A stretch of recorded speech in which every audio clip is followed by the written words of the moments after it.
What you need in the building. We're going to talk some boxing as always. You know, that's what we do. I what you need. You're watching my channel. Before I continue, let me just do one thing because the dog's going to bark because I'm talking, okay? So hold on a second.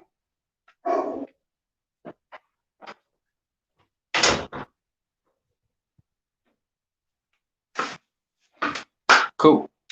I'm what you need. You're watching my channel. We're about to talk about different topics. The first one we're going to talk about is Bernard Hackett breaking some wisdom. It was really brilliant what he said concerning Gary Russell Jr.'s situation and black fighters, Hispanic fighters, Latino fighters. So we're going to talk about that.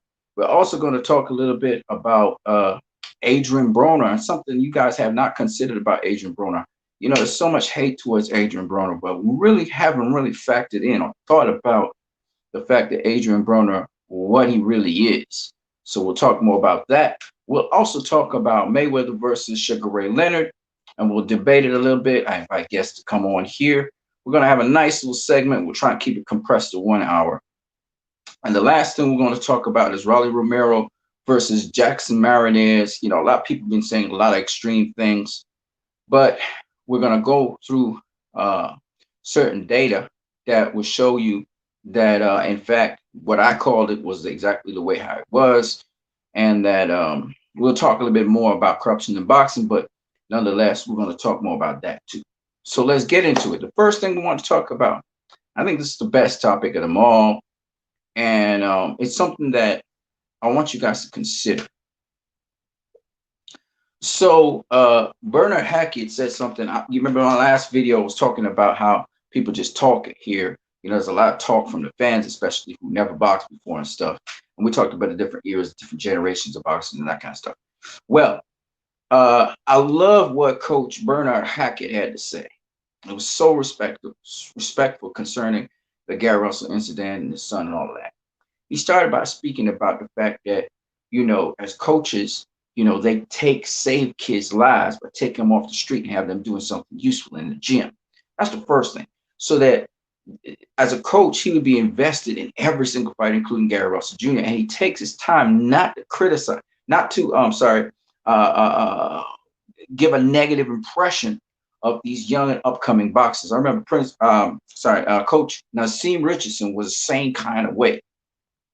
And what Mr. Bernard Hackett said, and I have a lot of respect for him, is something that really humbled me in a way, because I was kind of trashing Gary Russell in terms of him jumping up to face Terrence Crawford. And, you know, a more mature approach would have been to say, hey, dude, come on now. Something's bothering you. What is the issue, my brother? You know, sit down with somebody and really talk with them about the situation. And that's what Mr. Broner Hackett was coming from. He wasn't trying to show up Gary Russell, wasn't trying to do nothing cheap like that. In fact, he said he wants to encourage every young black entrepreneur, because that's what they are, young black multimillionaire, to make more money. These are self-grown, self-made guys, because remember, they come out of a situation where their families not necessarily were money-making, bread-winning people, right? So I totally identify with that. And you know, he corrected me in my judgment of, and I should have known better, but corrected me in my judgment of these guys, because one of the things that a lot of people don't realize is boxing is a business. It's a business. It's always been a business. It's called prize fight. To get a prize, and that prize, that's the business of boxing. The prize is the business of boxing, and then the fights are the sport of boxing, which is not really a sport, but nonetheless. And he was talking about how, you know, every single, you know, his relationship with all the former champs and all the different people who came and spoke to him. But more importantly, what he was trying to say is it's about opening a dialogue, opening a discussion, and being able to talk to somebody. It's not to close down the discussion, understanding as the older head that sometimes you say certain things, but it's not in an intention to hurt or maim the person, but it's actually in the intent to help them, to make them benefit so they can be the best that they could be. And one of the things he said that really started to be beautiful, was when he started talking about different kinds of boxers out there. I really had a lot of respect for him when he started talking about the guys who go after the guys, the pressure fighters. Then you got the guys who are punchers, And then you got the guys that counter those punches, known as counter punches. Then you got the slick defensive guys. Then you got the guys who they got a great jab, you know, or you got guys who they have different styles, they have different ways. He was saying there's different ways to get to being a world champion, the different ways to get to be a multimillionaire. And so no one way is the best way. But what he was trying to do was guide the younger guys. See, the younger guys are in a different stratosphere. And it's not just, he said, it's not just about making them good boxers. It's about making them good men and building up a value system, because a lot of these guys don't know that. They don't know. They don't know. They get to have these millions of dollars, and then they don't know how to conduct themselves in a manner as a man. So I thought it was beautiful what he was talking about, how you conduct yourself, and how you treat other people. And he was trying to show now, when you can conduct yourself as men, now you can really do the business. So he was saying that in the richness of boxing, you look at the eras you come up in. You know, he was talking about Terrence Crawford in their era, the Terrence Crawfords, the Errol Spencers, the Keith Thurman era, right? But then you also got the Teofimo Lopez. Remember, we were talking about this, we call them different classes, right? Teofimo Lopez, we got the Shakur Stevensons,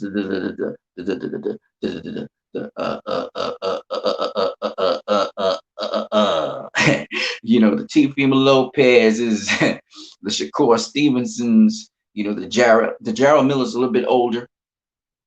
You got the Tank Davis, you got the Tank Davis is a little older. Leo Santa Cruz is a little bit ahead of him. You know, Gary Russell and Leo Santa Cruz around the same era. So you got the different eras. So you got, you know, the Tanks. You got the Golden Boy kid. What's his name? The kid from Golden Boy. And then you got the hell. You got Devin Haney, Javante Davis, that fast punching kid on Golden Boy. Why the hell can I not remember his name all of a sudden? Don't forget, you can chat in the chat area if you're watching this video. The help me. Oof. Speedy Gonzalez kid, right? So you got these different kids from the different eras coming up. And then you got now the Jaleel era, Jaleel Hackett, and all these younger guys now coming up. They like 2-0, 5-0, 10-0. Okay. You got the different eras. And one era may never fight the other era. For example, he was saying, you know, Jaleel will never ever fight a Gary Russell Jr., or he'll never ever fight a Lomachenko, or he'll never ever fight a Javante Davis or a Terrence Crawford, right? Those are different eras, and you got to be able to see it now. With everybody coming up in the same class, seeing each other from since the amateurs, knowing each other from back then, you should be able to build relationships. He was saying, when you can conduct yourself as man, you got to understand you're keeping it all in the sport. You're not going to pick out people's families and talk about them and all of that.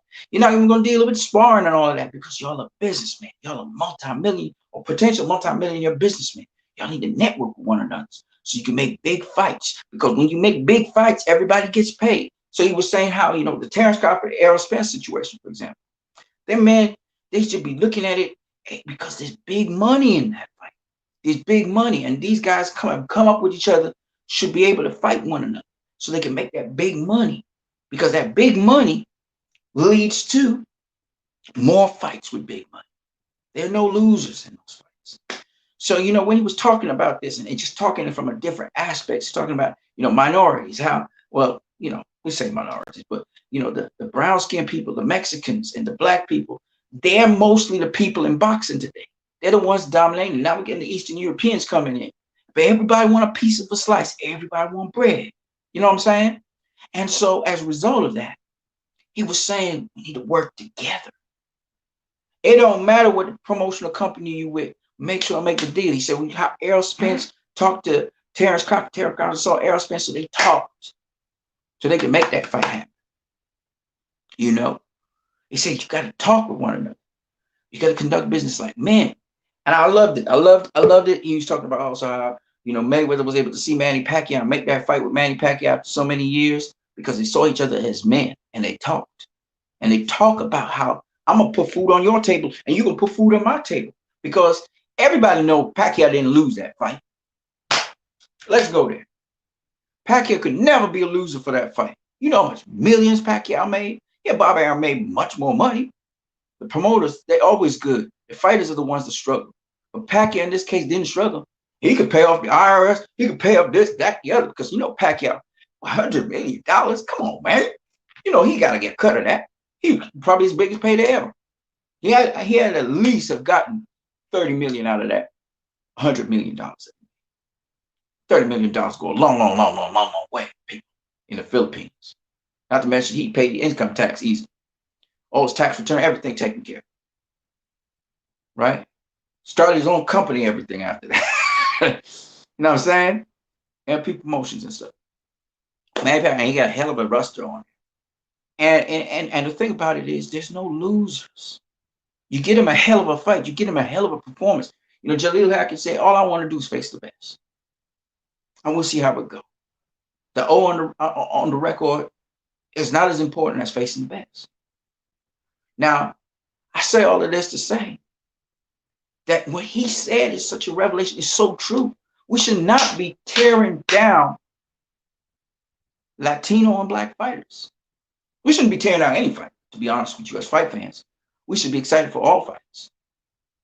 You know, there's some crazy things that sometimes we see in the news, and we could be critical about it because we care about the sport, but we also must understand that if you really want big fights, the one thing you can do as fans, well, the fans going to do what they do. But one thing you can do as fans is keep on pushing for the big fights. But even we as fans contribute to tearing down our own kind. You know, he said something that was very true again about slavery. There was a Black plantation owner, Creole plantation owner for Caribbean, who he's the one that set up how slavery in America happened, because he showed that your own Black people turn them against each other, divide and rule, and then you have them in the palm of your hand.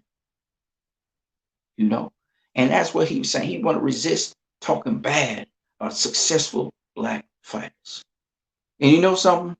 I think I should do the same. In fact, I'm going to try to be careful how I speak about any fighter out here. Any fighter out here. If I never set my foot in the ring, what the hell am I doing talking bad? And you guys can hold me accountable to that. All right? So that's some wisdom, man. He just broke some wisdom. And if you really love the sport, then you're going to try and love every single aspect of the sport. You know what I'm saying? I just want to say publicly that Triple G, he did a lot for the sport. He brought a lot of attention to the sport, especially his surgical way in which he took out fighters. So you got to give him his props for that. I wish Triple G nothing but the best. Man is a multi-millionaire. He has his own promotional company under him as well. We're going into a new era, a new age. I love it.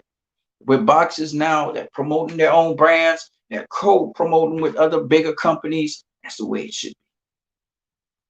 And I love it. And I just want to thank Oscar De La Hoya and Floyd Mayweather for making that possible. Because the more business savvy these boxers are, it's going to be the better for us as fans. Y'all don't think so, but y'all going to see in time. It's going to be better for us in the end. Let's go to the next topic. The next topic is, what did I say? It was Adrian Broner.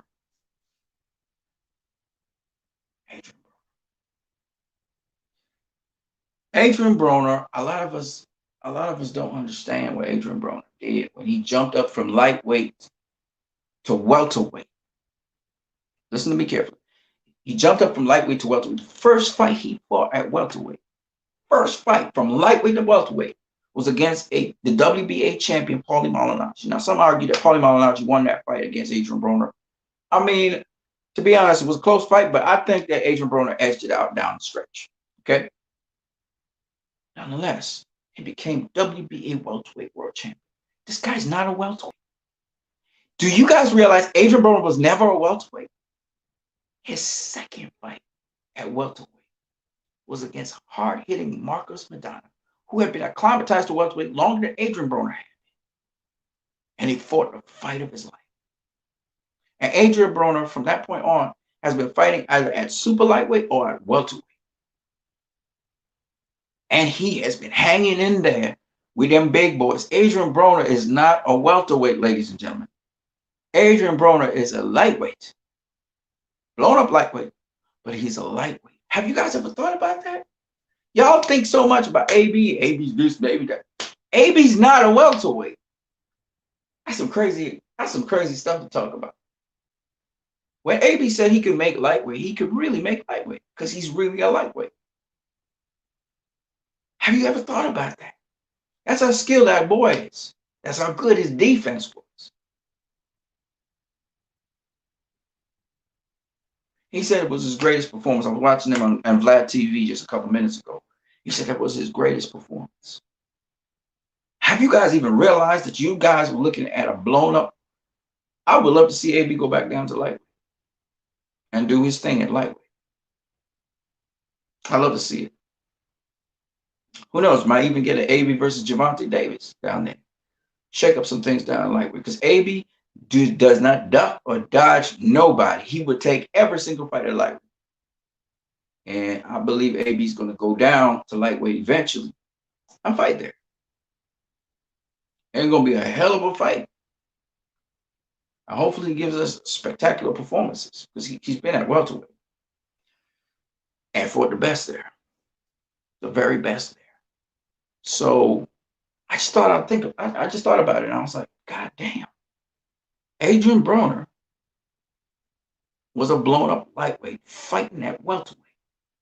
And nobody, the history books better do something about that because nobody really thought about it that way. He's exceeded himself already. But we so think of Adrian Broner on such a high status that we trash him now because he lost a couple fights. I just thought about that. That's kind of crazy. Let's go into the debate. Sugar Ray Leonard versus Floyd Mayweather. Let's go into that debate. I'm going to put that on the side for a minute. Ray Leonard versus Floyd Mayweather. Let's just talk about another topic. The fight between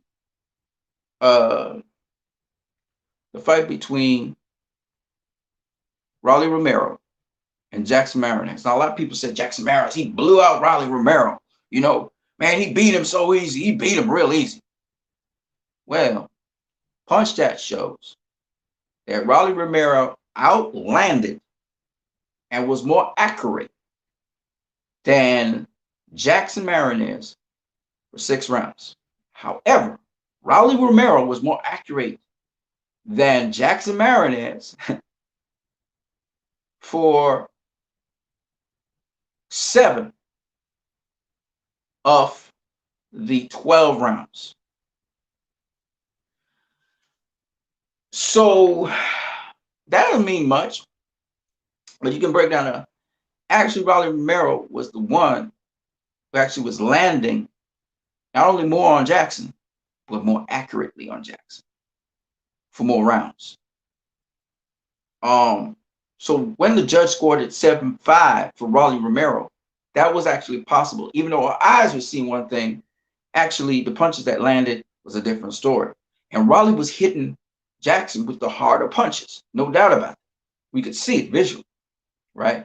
Jackson was stronger of the two, and he was popping him really well with his jab, but Rolly Romero actually landed more punches on Jackson in that fight and more of the hard punch. I know there were times when the ref separated him, and actually Rolly Romero was on a roll and looked like he was going to get Jackson out of there. Now, having said that, a lot of people say, oh, this was robbery. Jackson blew away Rolly Romero. That's bullshit, okay? I told y'all it was a close fight, okay? In the earlier portions of the fight, Rolly Romero was doing better than Jackson. And in the latter portions of the fight, Jackson really came into his own and he was doing better than Rolly Romero. But having said that, do understand, Rolly Romero was definitely in that fight. This was a close fight. My only problem with the fight was the scorecards that I saw at the end of the fight by 2 judges. One judge had it 8-4 and one judge had it 10-2. And I just thought this was not the fight that we saw. Okay? I thought a fix was in because of that. Now, Rolly Romero will be coming back to face Jackson Marinez That's at least what they said. I don't know if they will, but I think they should. Okay. Going back to Adrian Broner for a second. Adrian Broner said that Marcus McDonald don't ever want to see Adrian Broner's face again. He said that he gave him a very tough fight. He was probably the toughest opponent he's ever faced, which was very interesting to hear. Adrian Broner, just only Adrian Broner, said that Marcus McDonald had fractured his jaw, and he also fractured Marcus McDonald's jaw, which is amazing to hear. So I don't know how true that is. That's Adrian Broner's take. But the point is, they really did have a hell of a fight. Adrian Broner was really dogging him coming down the stretch. Okay, all the way to the finish line, he was dogging. And it's one of the better fights that I've seen in a long time. And I think that I would love to see Adrian Broner rematch Marcus McDonald. Adrian Broner offered. I don't know if Marcus McDonald accepted, but that's something that those two should probably do again. It's a great fight. Marcus McDonald obviously is slightly bigger than Adrian Broner, coming from a super lightweight all the way up to welterweight. I would like to see Adrian. Of course, Marcus McDonald's a huge dude when he's not boxing, but it's still good. And those two guys set up Marcus McDonald for the biggest fight of his career, which was against Floyd Mayweather, and he got paid big time. He didn't have to box for a while, and now he's coming back into boxing to get some more paper, get some more money. You know what I'm saying? I'm not mad at Marcus McDonald. Going on to another topic I wanted to talk about. It actually two other topics I want to talk about. So let me get to them. One is, I talked to you guys yesterday about the fact that Jessica McCaskill is now the undisputed women's champion, and I told you that Cecilia Brækhus is actually, she's tied Joe Louis and Floyd Mayweather in terms of the number of championship fights she was undefeated as. Okay. And man, remarkable career she's had. And I just wanted to add that Cecilia Brækhus, whatever she does from here on in, she's definitely going to be in the Boxing Hall of Fame. Now, when I last talked to you guys, the World Boxing Hall of Fame used to be around, but apparently the World Boxing Hall of Fame, something's happened to it, because I'm not seeing reference to it on the internet anymore. The International Boxing Hall of Fame seems to be the only Boxing Hall of Fame, because the Boxing Writers Association of America, BWAA, is responsible, partly responsible for who goes into there. Now, there was another Boxing Hall of Fame, which is called the World Boxing Hall of Fame, that started in 1980. The International Boxing Hall of Fame in Canastota, New York, was started in 1990. Okay, so I'm not too sure. It used to be the Ring TV Boxing Hall of Fame, and now it's the International Boxing Hall of Fame. It's called. We're going to find out what's happening. But so I just wanted to put that in there, because women, they're saying now in the year 2020, they're trying to work towards women being inducted into the International Boxing Hall of Fame. So hopefully we see that happen, and some of the former great women in boxing will be put into there, as well as the current ones now. Well, not the current ones now, they're in their careers. But Cecilia Brækhus should be a sure Boxing Hall of Famer when all is said and done. So I wanted to add that in there in the information that I wanted to give you guys. Now, there's another thing I wanted to talk about, and I'm trying to remember what it is right now. Okay, guys. Canelo Alvarez. Oh, man.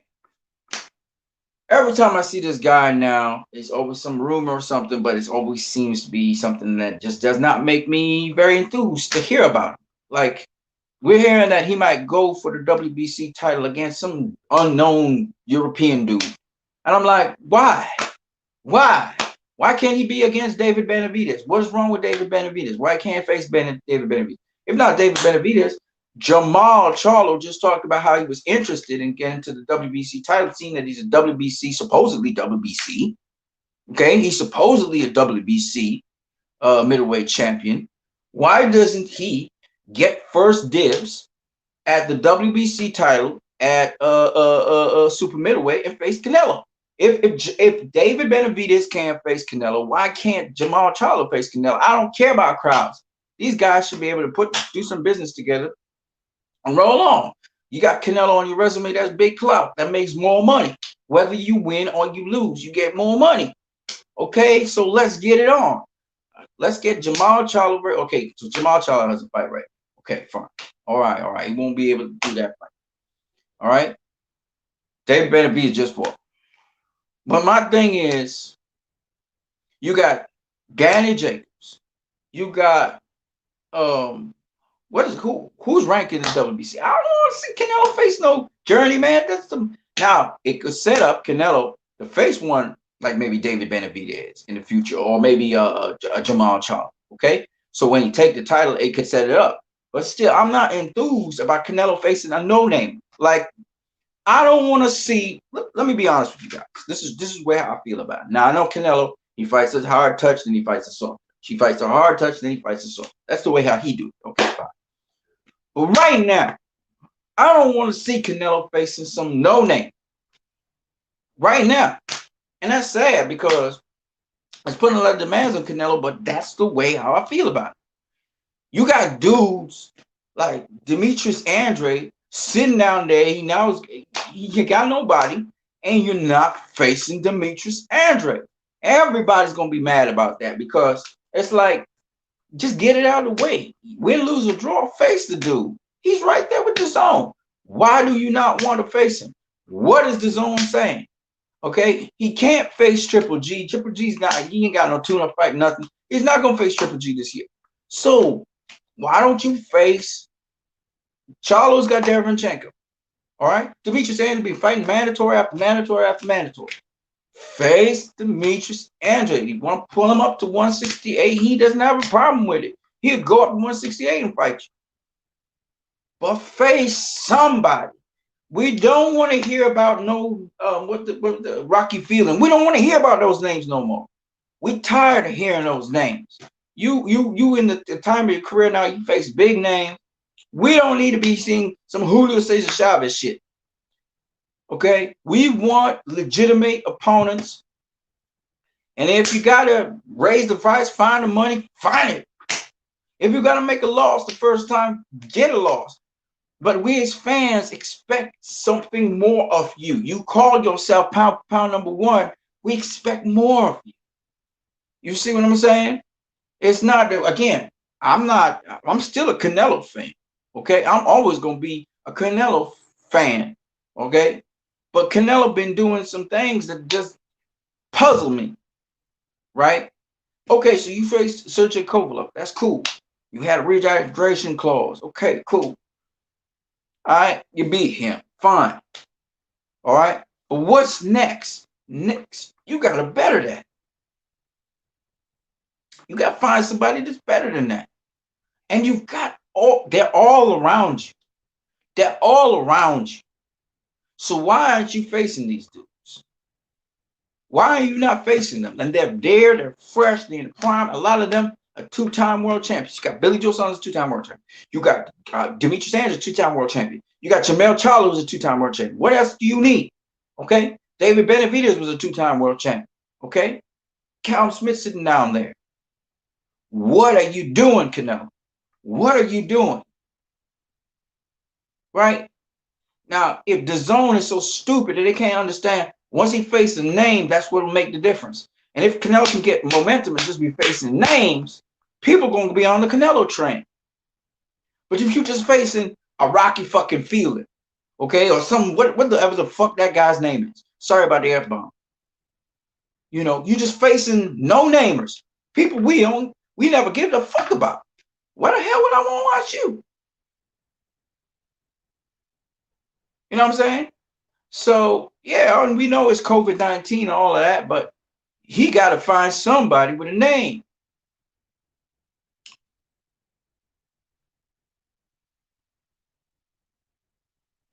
Ryan Garcia. That was the name I was trying to get for the longest while. I just couldn't remember his name.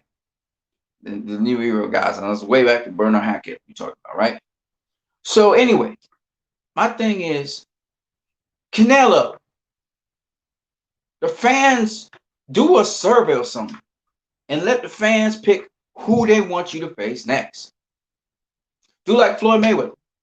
Put some names in the hat and ask the fans who they want to face next. But please don't come with no soft-ass name. Don't come with no soft-ass name.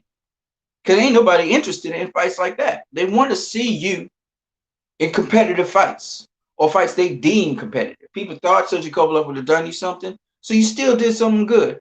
I don't think Kovalev's a better fight than Demetrius Andrade, Jamal Charlo, or Billy Joe Saunders. Those three fights are better fights than Sergey Kovalev. They're tougher fights for you. Okay? Hell, David Benavidez would have been a better fight. You know? Callum Smith would have been a better fight. All of those guys would have been better fights because they're stronger than Sergey Kovalev. Sergey Kovalev fades. Them boys don't fade. They young. They strong. So I want to see, yeah, Sergey Kovalev has better on experience, but, you know, the younger, strong guys. So we want to see that kind of thing. And you need to chill because you can't let nothing marinate. These are all young fighters.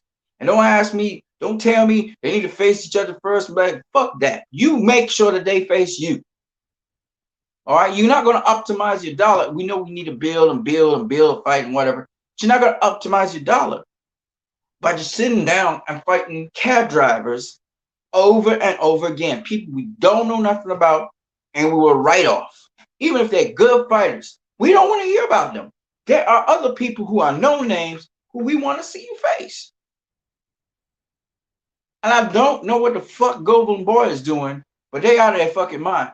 They need to leave you to pick the fighters you need to pack. Because what I'm hearing, it may be just a rumor, but it's some whack ass shit I'm hearing you gonna be facing. And that just don't sound like Canelo. Canelo is not that kind of guy. Look, this is your history, Canelo. Let me remind you. This is your history. You faced Austin Trout when Golden Boy was telling you, no, that's not a good pick. You said, give me that motherfucker. You didn't face Floyd Mayweather. Win, lose, or draw, you faced him. Okay? After that, you had an easy touch with Angulo. But Angulo was a force to reckon with. It was a name. We knew him. Then you went and faced Erislandy Lara. Okay? You faced Erislandy Lara. That was a tough fight. And you faced him. After that, I think you faced James Kirkland or something like that. Then you jumped up and you faced Miguel Cotto. Okay, and James Kirkland, again, is a name. Okay, wasn't shape. You know the whole drill. Anwar wasn't in the corner.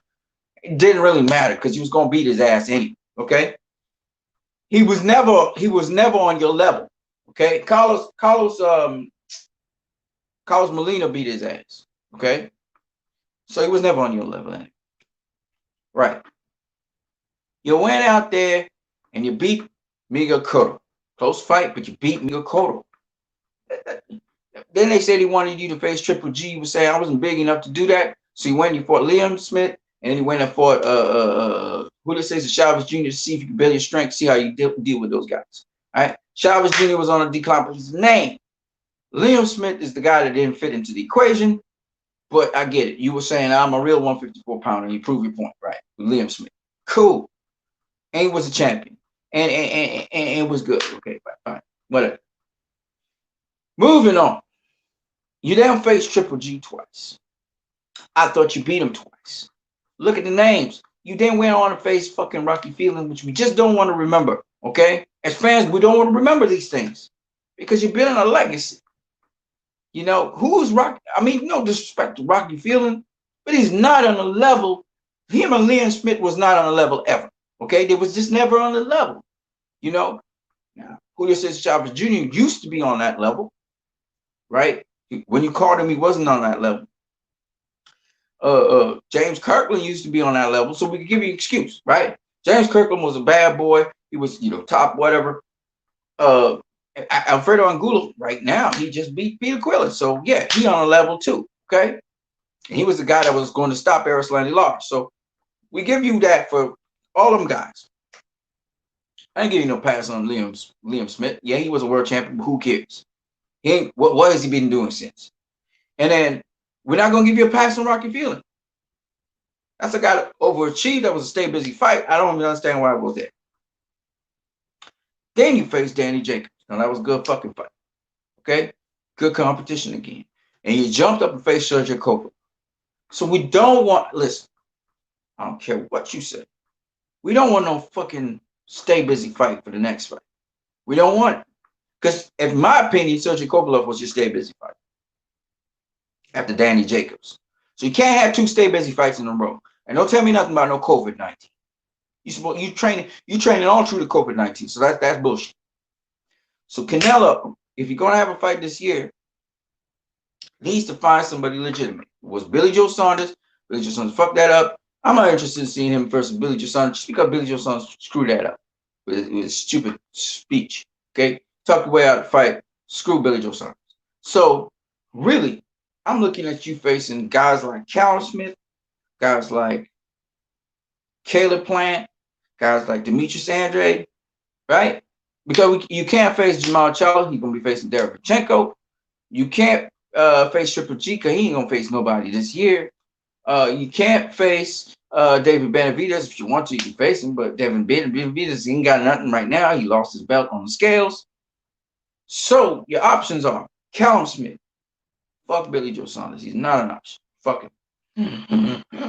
I know you want to face Billy Joe Saunders, but fuck Billy Joe Saunders. Don't face him. You mustn't say those things about women. You got Demetrius Andrade. You got Callum Smith and Demetrius Andrade. You can pull Demetrius Andrade up to 168. I don't see Demetrius Andrade having a problem with that because he's a big 160. Anyway, you haven't fought at 168, but for one fight with Rocky Fielding and Julio Cesar Chavez Jr. So Demetrius Andrade will be more happy to accommodate you. The elephant in the room, Demetrius Andrade. Face him. You know what I'm saying? All right. So we got rid of all that. Let's go back to Mayweather versus Sugar Ray Leonard. Let's debate. I invite you guys to come on and say a piece on that. All right. Or you guys want to come in the chat section? I don't care. Whatever you guys want to do. But I'm gonna discuss it right now, and then you guys can hop in anytime you want. So I'm gonna come from a factual perspective for a minute. All right. Sugar Ray Leonard was a hell of a fighter in his time, in the 1980s. Okay. He beat, first person he beat was Wilfredo Benitez for the WBC welterweight championship of the world. Okay. He defended that title a couple times. That was about 4 times before he faced, no, it wasn't 4 times, about 2 or 3 times before he faced Roberto Duran. Okay. Roberto Duran was a lightweight. He moved up from lightweight. He had fought a couple super lightweight fights and a couple welterweight fights. He faced Pepino Cuevas, and I think he faced Carlos Palomino. I think he faced Pepino Cuevas. No, sorry, at 154. So no, he faced Carlos Palomino. Okay, he beat him, and he faced Sugar Ray Leonard, and he was able to get the nod over Sugar Ray Leonard. I thought, personally speaking, that Sugar Ray Leonard won that fight after scoring it and looking at it on that 15 round. I had Leonard beating Duran 8-7. Okay. But nonetheless, that's just my personal scoring. Facts are he beat Sugar Ray Leonard by split decision. And the scoring system was the 10-point scoring system. No, it wasn't the 10-point scoring. Yes, it was the 10-point scoring. My bad. And you had 3 judges. Okay. Marcus Guidenberry rules. And that was what it was under. And it was a 15-rounder, not a 12-rounder, but a 15-rounder. And it was a hell of a fight. Now, Duran had hurt Leonard a couple times in that fight. Leonard did hurt Duran 1 or 2 times too. But for the most part, Leonard fought Roberto Duran's fight. Sugar Ray Leonard went on to say in several different discussions after having faced Duran, that Duran was a very smart guy, got into his head, and so he felt that he had to fight that kind of fight against Roberto Duran. In post-fight, he said he thought he won the fight. So, Sugar Ray Leonard rematched Roberto Duran and beat his ass comprehensively. Mentally, he beat him, got him back mentally, and he beat him fighting the fight that he usually fights, which is boxing. Okay, using his footwork, etc. I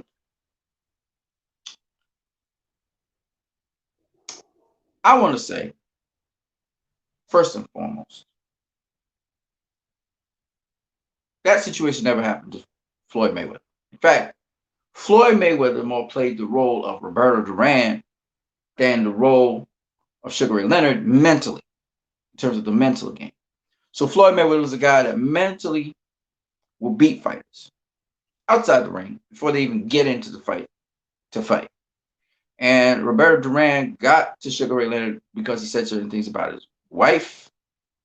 And as a result of that, Sugar Ray Leonard felt because he was the bigger guy, this guy was coming up from lightweight, that he would beat the snot out of him. And he played into Roberto Duran's hands. Mayweather did the same thing to Oscar De La Hoya. He called him names and made fun of him and got Oscar so mad that Oscar De La Hoya was determined to go in there and beat Floyd Mayweather. He said emotions was running high. Oscar De La Hoya said that. And he went out there to beat Floyd Mayweather, to spank him. Mayweather, on the other hand, had a different approach to how he fought Oscar versus how Duran fought Sugar Ray Leonard. Duran fought Sugar Ray Leonard with force, meeting him force for force, but making Leonard fight the fight that he wanted him to fight. And Mayweather, using defense, used his defense against Sugar Ray Leonard, his angles, his footwork, and made Sugar Ray Leonard chase him. But instead of having a phone booth kind of fight, like what Duran and Leonard had, Mayweather made Oscar De La Hoya move all around the ring trying to find him, and then he counterpunch him to death. And even when Oscar got him in the corner, he just used his defense. So Oscar would be throwing things at arms and hands and that kind of shit. And then Floyd would counter. Now, Oscar De La Hoya said, and he has always maintained, that he patterned his lifestyle and his career after Sugar Ray Leonard. Why is this important? Because Oscar actually was going to face Sugar Ray Leonard if Hector Camacho didn't spoil their plans. Ray Leonard was supposed to come back, face Hector Camacho. If he beat Hector Camacho, he would go on to face Oscar De La Hoya. But instead, Hector Camacho spoiled the party, and Hector Camacho faced Oscar De La Hoya. Comprehensively beat the snot out of Hector Camacho, to the point which Hector Camacho was begging him to save him from getting stopped in the ring. And why this is important is because Hector Camacho was a southpaw and a very good defensive fighter. In fact, he's a Hall of Fame defensive fighter. And why this is important is because this is the same Oscar De La Hoya who destroyed Hector Camacho, who was at a higher weight class than Floyd, made Floyd come up to that high weight class, and he could not destroy Floyd Mayweather. He couldn't destroy him. And Oscar had a higher KO ratio than Sugar Ray Leonard, patented his style, a lot of flurries, a lot of fast punches, and his boxing IQ. He patented himself after Sugar Ray Leonard. Sugar Ray Leonard was a smarter fighter than Oscar De La Hoya in certain respects, and a little bit more skillful than Oscar De La Hoya. But Oscar De La Hoya was like Sugar Ray Leonard. Now, why this is important for people to understand, because Oscar never ducked or dodged nobody, is because when people talk about Mayweather matching up against Sugar Ray Leonard, and all I told you was facts. I didn't tell you any opinion. This was not my opinion. Those were all facts. When you're matching up Floyd Mayweather with Sugar Ray Leonard, you got to understand two things. Sugar Ray Leonard is an aggressive fighter who, though he will use strategy and try and pick and peck at you, he's really trying to find openings. Mayweather is not naturally an aggressive fighter per se, especially at welterweight. Now, when he was Pretty Boy Floyd, very aggressive fighter, threw a lot of combinations, a lot of angles, all that kind of stuff, right? But Mayweather at welterweight couldn't do a lot of things that as Pretty Boy Floyd he could do. Pretty Boy Floyd used to throw a lot of combinations because his hands were good, one. All his knuckles and hands and everything were good. Two, Pretty Boy Floyd was not as accurate as Money because, two, he didn't have damaged shoulders and he didn't have damaged hands. Okay? Money may damage his hands mostly, I believe, on the punching bag, I would think.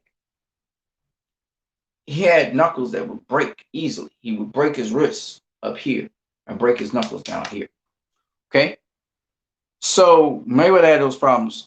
you know, from Pretty Boy Floyd days where he would break his hand against guys' heads, which if you get hit with the dome of the head up here, you will break your hands, which is what happened to Thomas Hearns when he was facing Marvin Hagler in the first round. Broke his hand against Marvin Hagler's dome.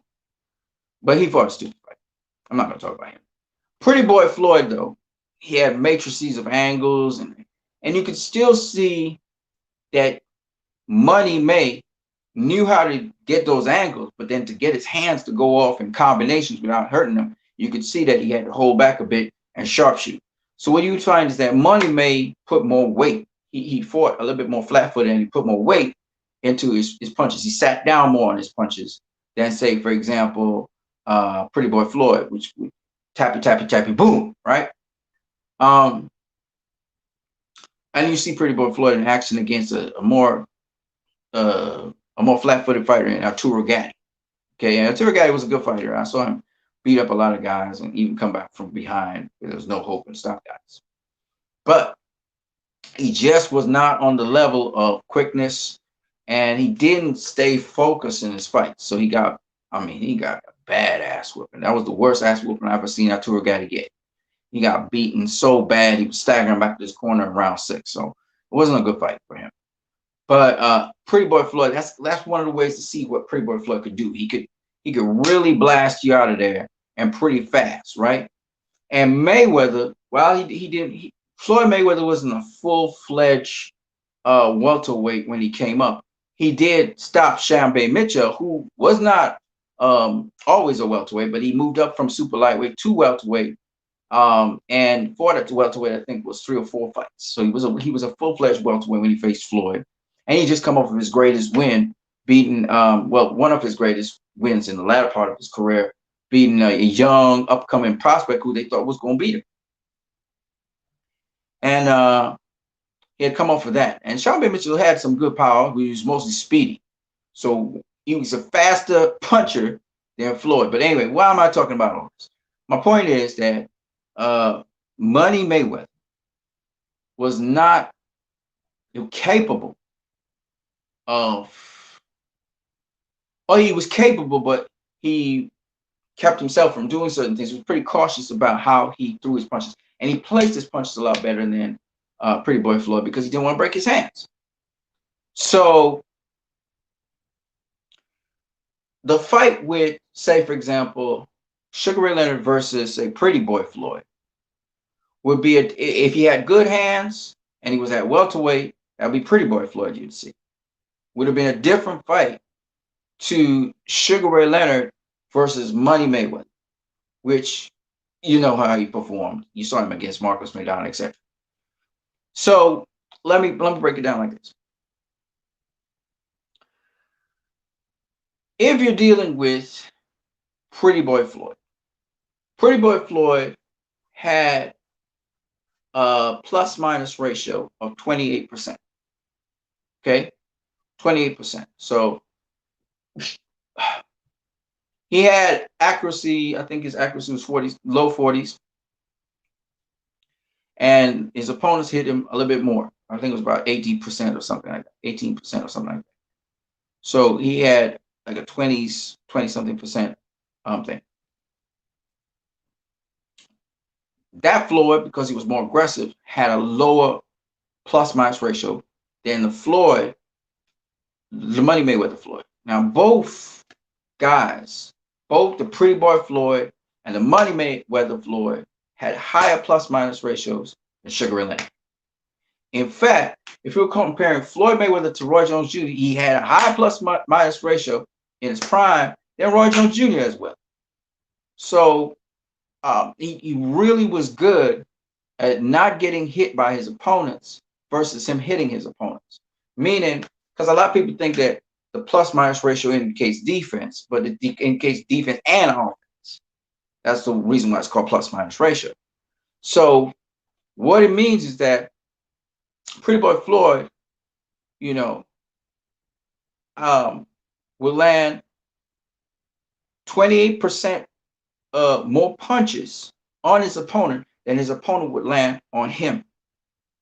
See? And Money Mayweather would land 30% more punches on his opponent than his opponent would land on him. That's what it means. So that's the plus minus ratio. And that's big.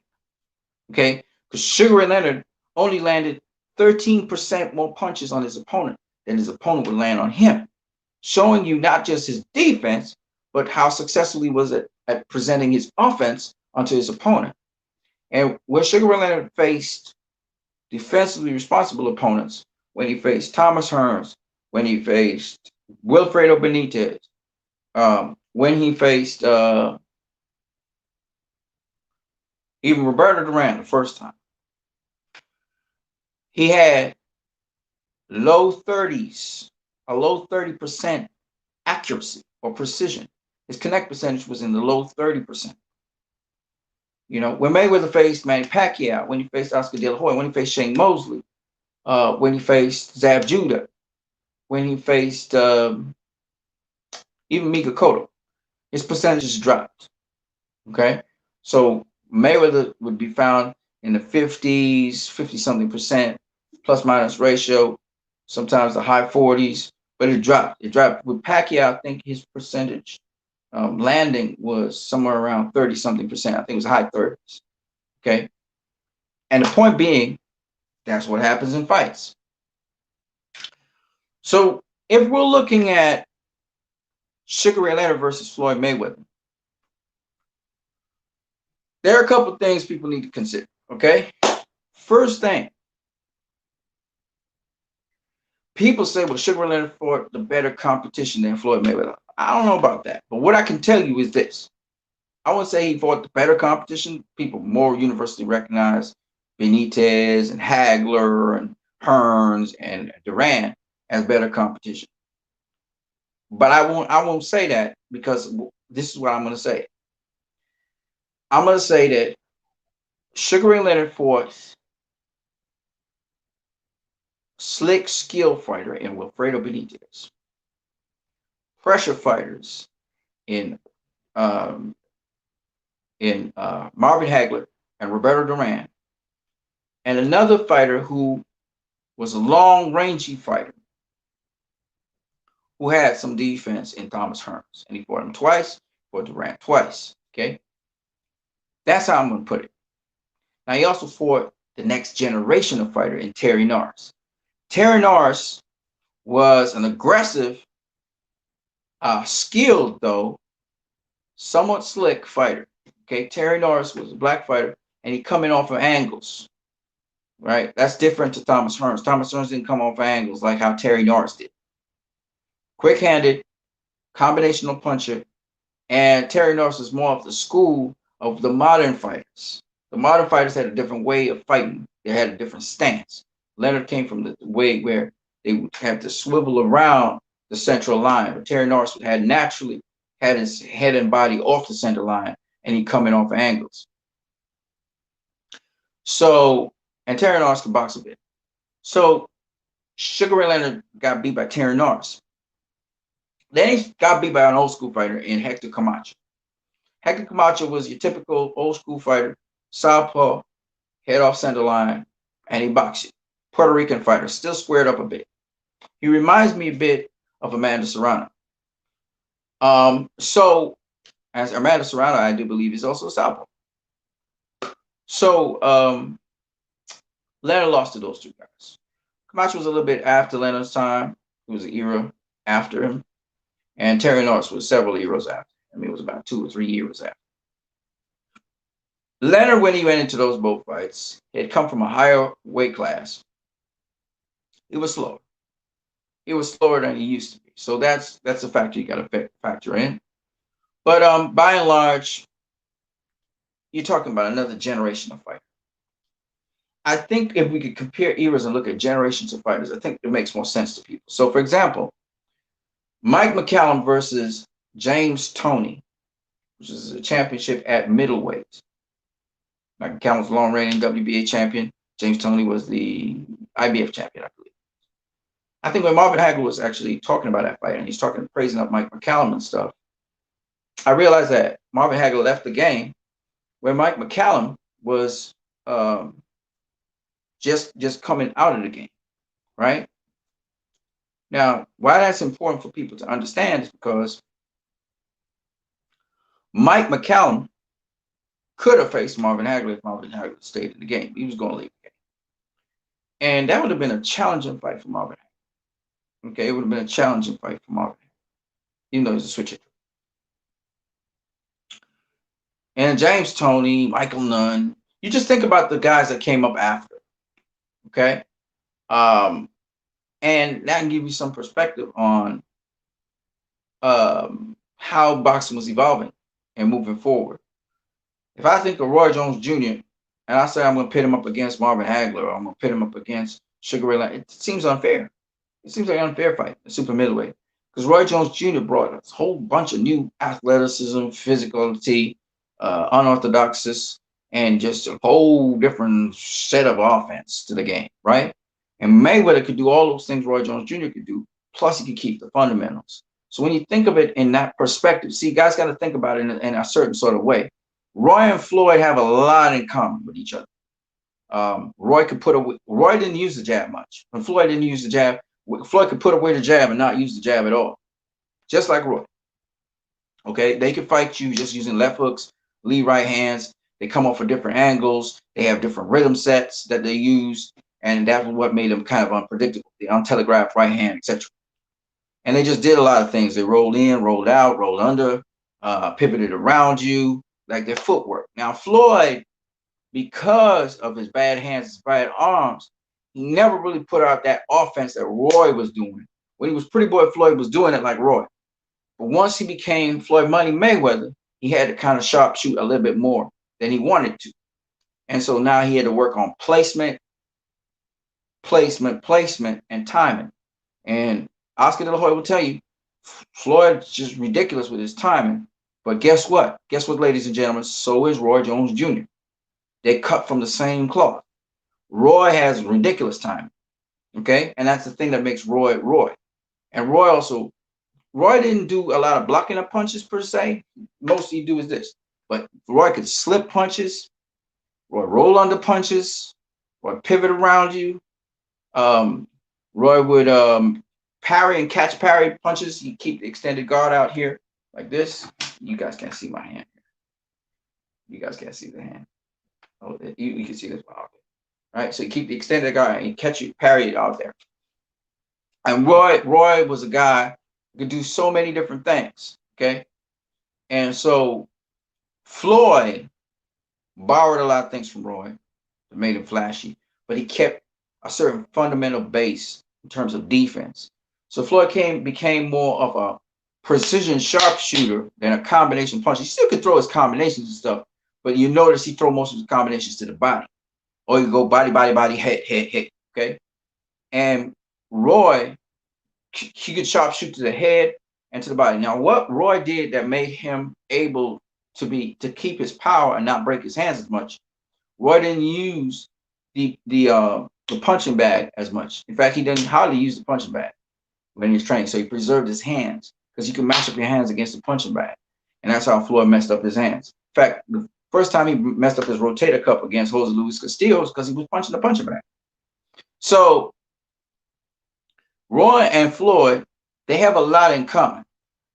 Floyd and Pernell Whitaker, even though their styles are different, their approach to the game is the same. They have a lot in common as well. That's how Floyd is able to beat all these other opponents.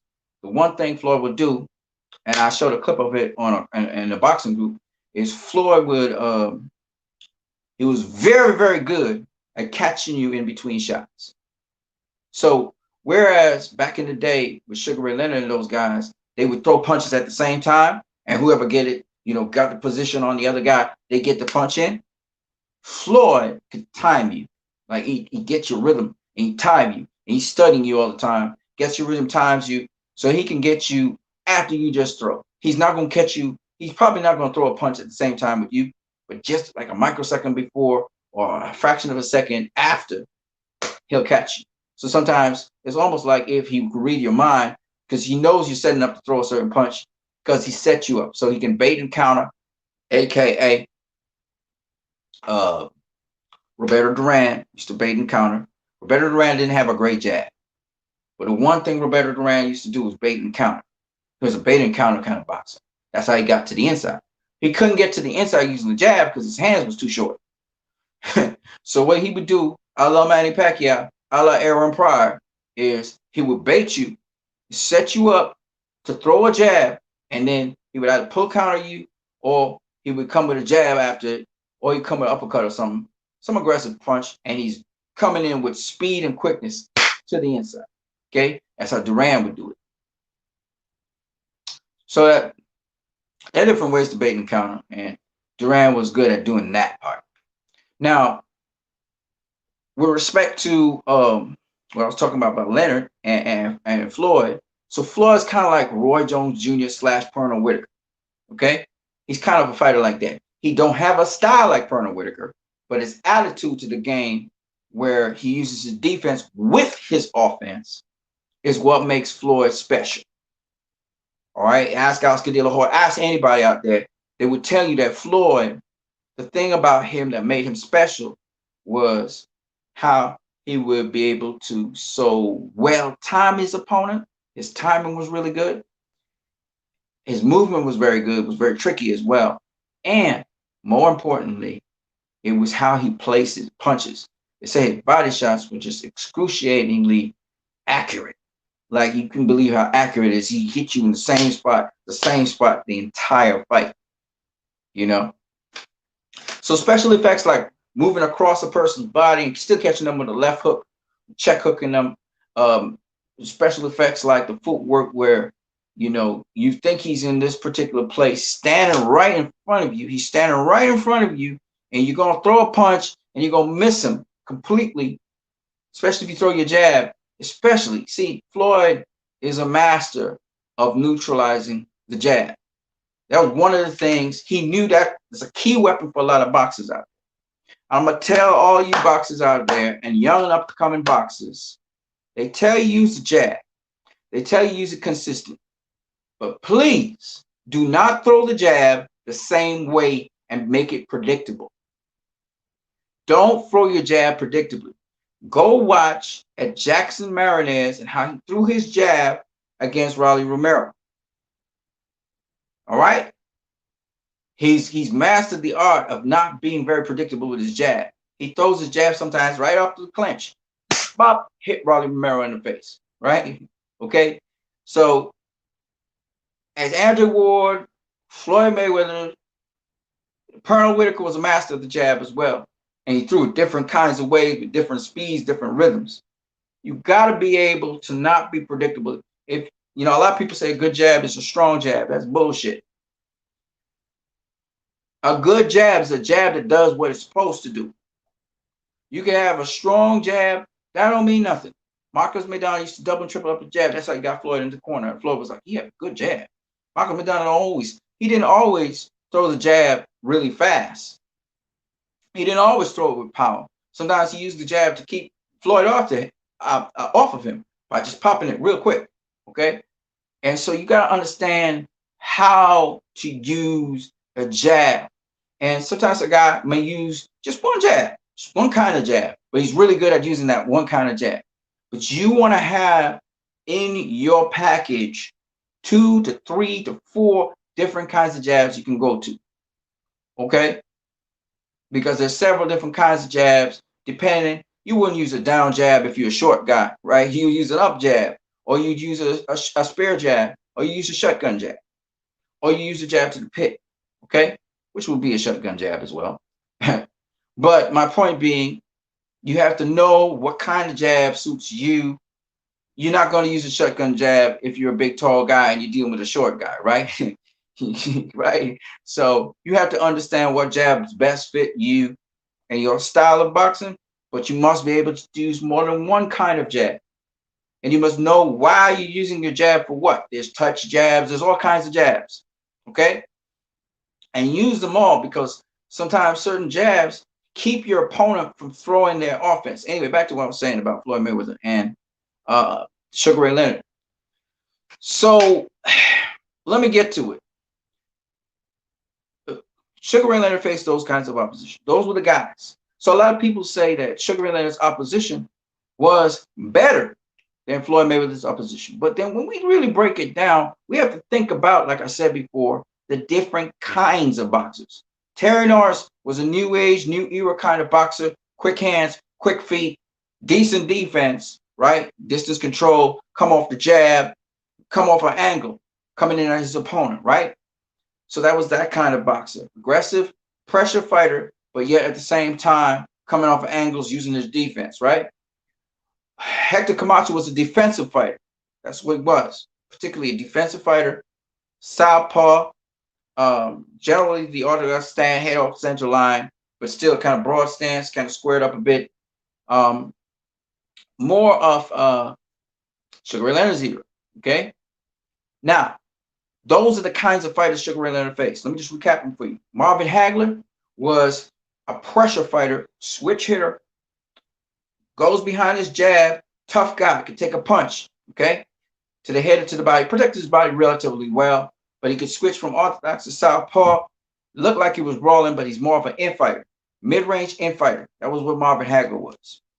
Thomas the Hitman Hearns was an aggressive puncher boxer, but he would fight fighters from a distance, kind of a la Sergey Kovalev, had great speed, great quickness, great power, great agility, but he was a big dude who at the time at welterweight, the first time, did not know how to defend himself on the inside, except using offense.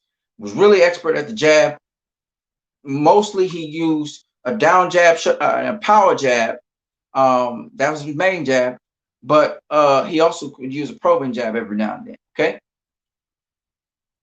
He could also box on the back foot, but fundamental boxing on the back foot. It wasn't like, you know, anything really great with rolling punches and all that. He didn't have all that extensive. Roberto Duran was a pressure fighter, inside fighter, okay? Like I said, bait and counter kind of dude to get to the inside. Didn't really use the jab. He'd counter punch you to get to the inside. He uses quickness and speed, explosiveness.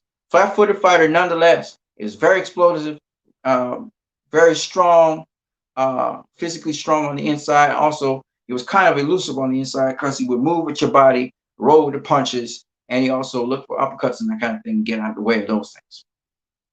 He stayed low mostly.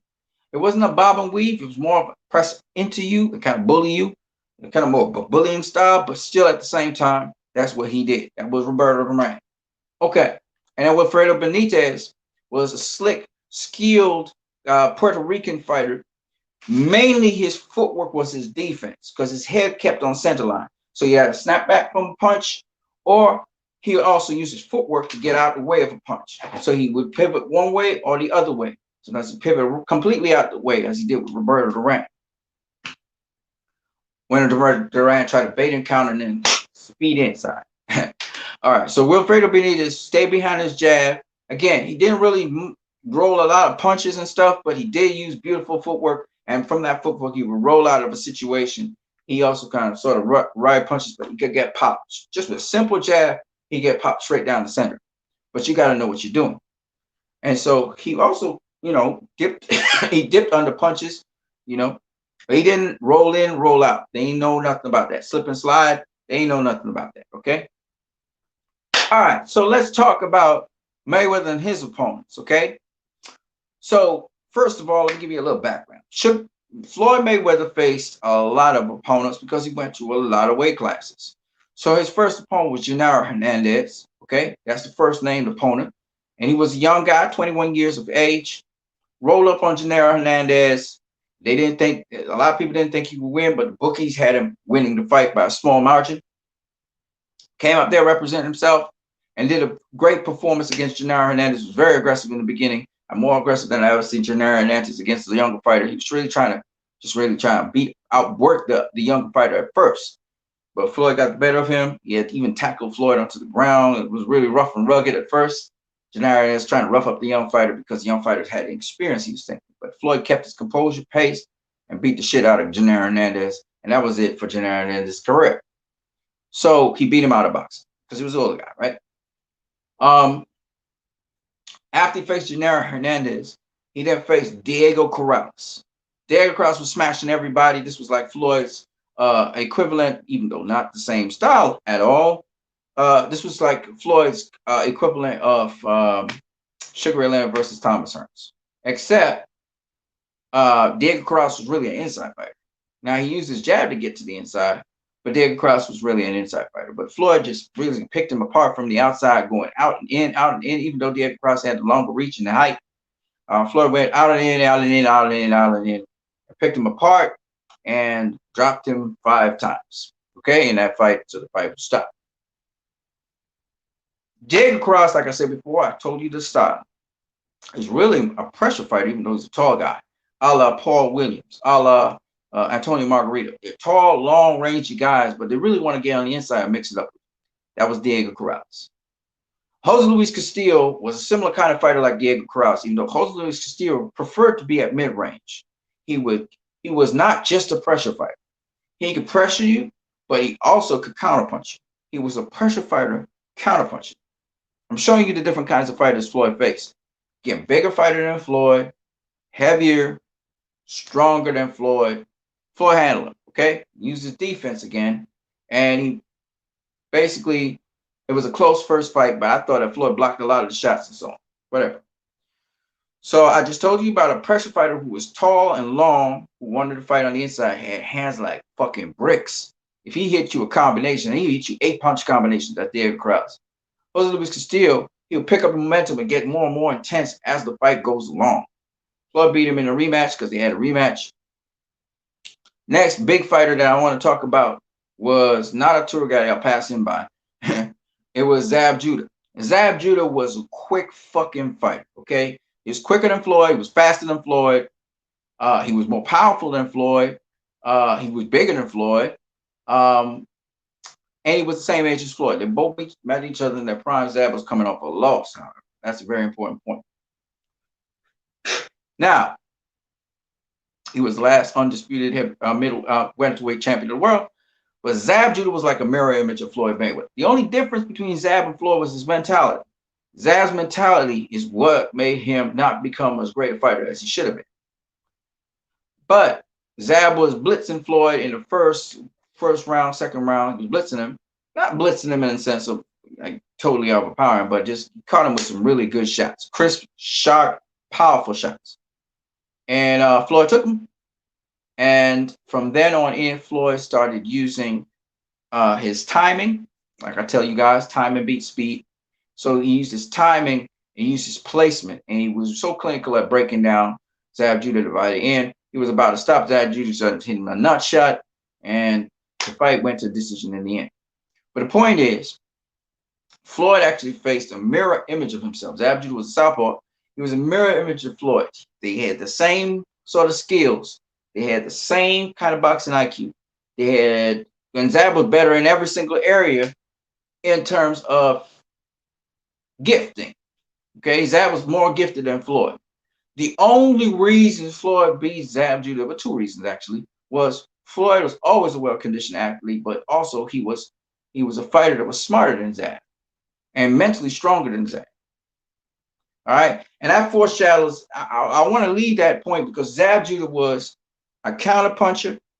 He was also an aggressive fighter, like Floyd. He was also a fighter who had good defense, like Floyd. He had been trained in school the same kind of way, like Floyd. He was just a southpaw. So that makes it even more tough because this is not what you usually face. You don't usually face southpaws. Zab Judah became Floyd's sparring partner for a lot of big fights, as DeMarcus Corley, who I did not mention because I didn't want to feel like mentioning. Zab Judah was the second very quick fighter that Floyd faced. Okay?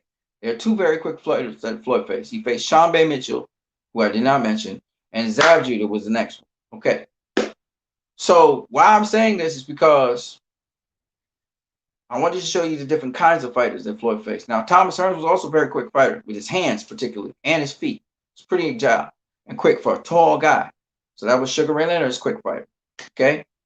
Now, when you look at after Zab Judah, Floyd faced another fighter that was Oscar De La Hoya. Oscar De La Hoya is pretty much a good example of what Sugar Ray Leonard would be because Oscar De La Hoya didn't have the reach like Sugar Ray Leonard. I think he had slightly longer reach than Floyd. I think it was 73-inch reach.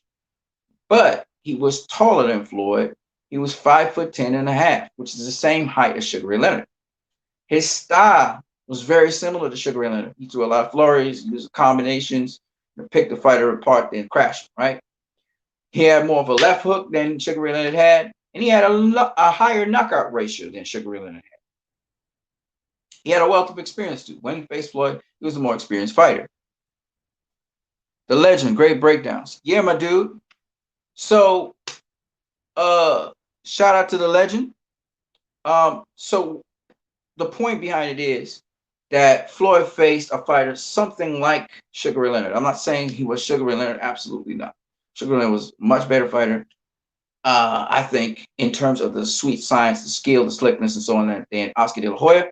But when you look at their plus minus ratios, Oscar is like 8% plus minus ratio. Sugar Ray Leonard was 13%. So it kind of shows you the deal with Oscar De La Hoya. Tough guy, same thing like Sugar Ray Leonard, okay? So at the end of the day, Oscar had about the same amount of fights as Sugar Ray Leonard. Their careers really, really blend like that. It was interesting. And Oscar faced some names in boxing, right?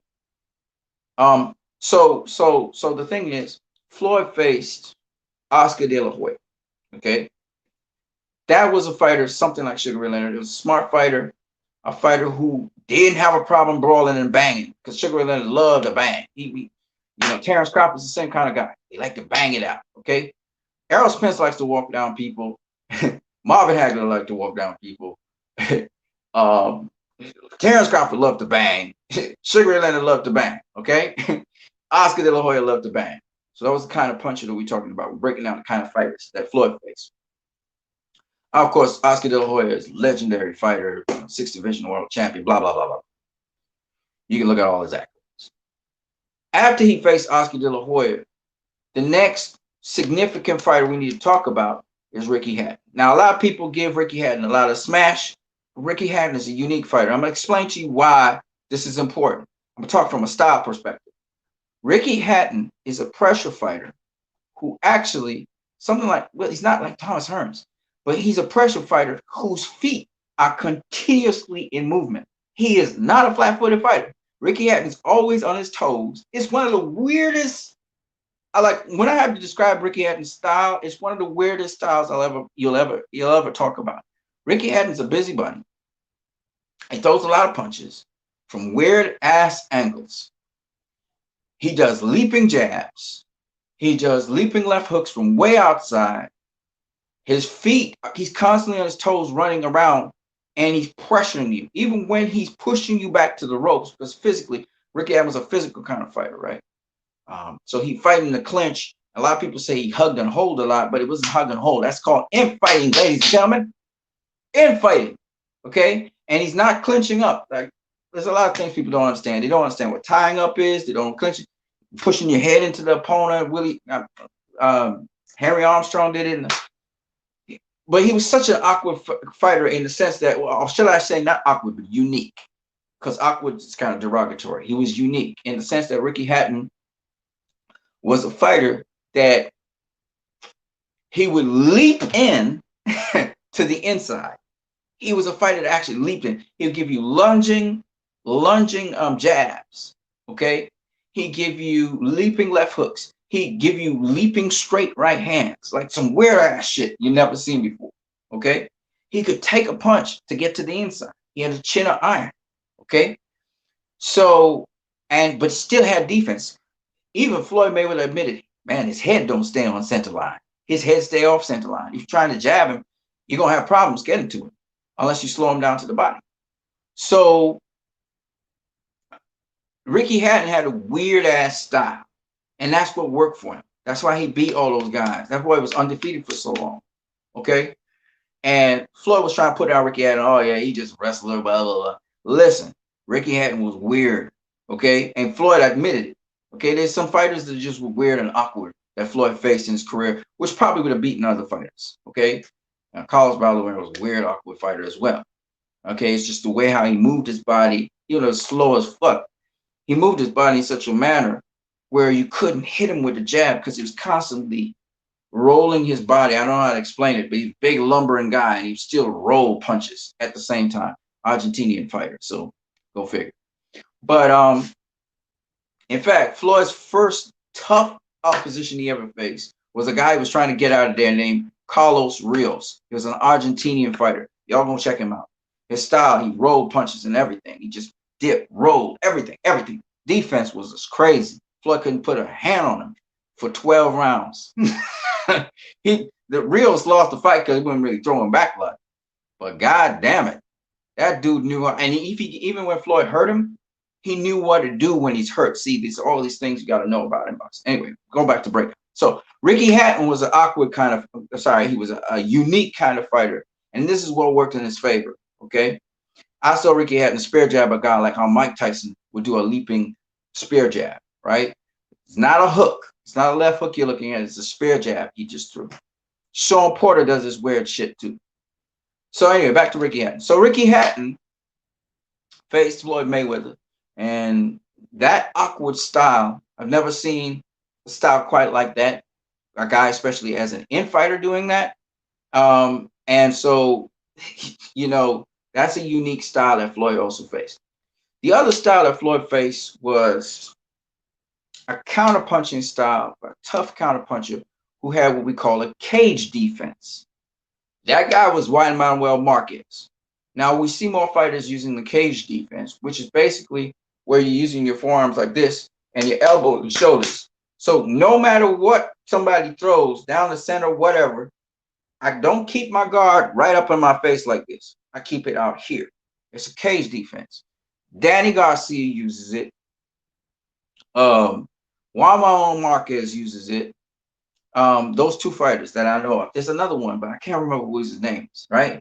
You have an extended guard out here, but the guard catches and traps everything outside of your body. You're not keeping your guard up on your body. You're keeping it away from you, and you're catching everything outside your body. Okay, Danny Garcia uses it, and Juan Manuel Marquez uses it. They alternate between that and sometimes the Philly shell defense. But the point is that guard is better than the high guard defense, because now you can protect your body a lot better. You don't have to just be picking off shots. You can protect your body better. All right, so let's get into some more stuff that we're going to talk about. So Juan Manuel Marquez, when Floyd faced him, he jumped all the way up from lightweight, kind of like what Roberto Duran did, and he went out and he faced Floyd Mayweather. The only difference is, in this case, the style that Floyd was facing was one in which is a counterpunching style. So Marquez feeds off of your offense. The problem with that is Floyd's offense has defense in it. So every time he throws an offensive punch or something, he's going to have a defensive maneuver. And that's why Marquez couldn't engage him and counterpunch him like he wanted to. Okay. So Marquez kept on getting sniped for the whole entire night. Floyd was like at 56%, whatever. And as a result of that, Juan Manuel Marquez lost that fight, almost got stopped in a certain round. Okay. But Floyd didn't stop. So the point is, that style is a counterpunching style with defense involved in it. But nonetheless, Floyd was able to penetrate that defense and also not suffer the consequences of getting. Now, Marquez did catch him with two or three good moments where Marquez did catch him. He caught him, I think, counterpunching him against the ropes. Floyd was trying to get away from the ropes, and Marquez set him up as if he was going to throw a jab, and then he came over the top with a right hand and clocked him. But for the most part, Juan Manuel Marquez's style was one in which Floyd could handle, because counterpunches. Are you kidding me? Like, that's what Floyd do. There's nothing you can do with counterpunches he doesn't know. That's what he does. He counterpunches, and he also leads. So he's kind of like a Roy Jones Jr. He leads. He will lead with shots. The only difference between Floyd and Roy was, in later on in his career, Floyd, instead of leading and then coming and crashing your ass if you found an opening, he won't crash you, right? He unless it's to the body, then he'll go with a combination to the body, but he wouldn't crash you. So he would catch you with something, then he'd sit back, watch you again, and then he would look to set it up again. That's how Floyd Moore did it later on in his career. Whereas usually, if Pretty Boy Floyd and he got you hurt, he crashed you one time. That's what Sugar Ray Leonard used to do. You get the opponent hurt, you crash him, right? You run your combination on. That's what we mean by crashing. So anyway, okay, so that was one of my remarks. Shane Mosley. Shane Mosley was a technical fighter. However, Shane Mosley used to hook a lot. especially later on in his career. He hooked a lot of punches, he threw a lot of hooks. And Mosley wouldn't come straight down the center with a lot of his shots. So he was much more, when he was younger, he fought more technically in that he would throw more straight shots at his opponent. And then he would come with much more sharp, precise hooks. Of course, when he came up from lightweight, he was much crisper, sharper than Oscar De La Hoya. As he grew into the mass of welterweight and super welterweight, it was a little bit more sloppy in what he was doing. And Mosley was, again, a fighter something like Floyd Mayweather, okay? Mosley did work off a jab, but he didn't depend on a jab. And Mosley's jab wasn't the strongest thing in the world. The thing that got Mosley was his footwork, how quickly he can get in position versus his opponent. Unfortunately for him, it worked against him against Floyd Mayweather, because even though he could set up shots and stuff, and he caught Floyd because Floyd was lapsing, he was trying to close the distance instead of using his defense or keeping his defense tight. He caught him, and then he caught him again with a left hook when Floyd was trying to check with him. Even though he was able to do that, and he's very quick, Mosley is fucking fast, okay? When Mosley starts throwing off combinations, like, he's like throwing, it's like throwing rapid machine gun fire, okay? He's very fast. For a big guy, a welterweight, super welterweight, he's very fast. But the thing with Mosley that worked against him was this. Because Mosley used his speed and quickness to get into position, he was now meeting a guy that can match him for speed and quickness. Floyd was equally as quick and fast in getting position. So what happened eventually is this. Floyd didn't use his jab a whole lot, but he used it when it was necessary. So both guys wasn't really jabbing a lot. It was more trying to throw power punches. But Mosley, before he could gear up to throw a power punch, Floyd would already be in position. Floyd could trap set him and everything, and he just walked into traps. So all night long, Mosley was just walking into Floyd's traps all night, and Floyd just kept on blasting, beating this shit out of him. Okay. And then Floyd, you looked like Floyd was going to crash him and really just take him out of there. But once again, Money Mayweather was more cautious. He didn't want to break his hands. So you could see that Floyd could hold back on just blasting him out of there, right? He wouldn't throw the combinations. He just wouldn't run off combinations like that. So you find that he would sharpshoot Mosley. He even counterpunch Mosley viciously. But then he wouldn't do anything after that. He'd turn around, watch him a bit. Mosley just kind of bounce around first to reset himself, and then he would try to go in again, and he'd get bopped upside the head, right? So that was what was happening all night long. I think Mosley got some whiplash or something after that fight. But really, it should have been a fight in which, again, Mosley didn't get to really show what he wanted to show. Jim Lampley said it best. He said Floyd was just quicker than him. He was just faster than him. And Floyd's very, very quick. Like he split second. His reflexes are really, really, really, really quick. He can light you up really fast. And that all goes, I think all of that is what makes people feel disappointed about Floyd, because he's so quick. He's so fast. And then he just throws one punch at a time, or two punches at a time, and that's it. Or three punches at a time, and that's about it. And a lot of people got disappointed because he'll light you up real quick, and then he just not do nothing again. He could have run off 3, 4, 5, 8 punch combination. He didn't run off any 8 punch combination, so I think that's what a lot of people see. But anyway, keeping it moving.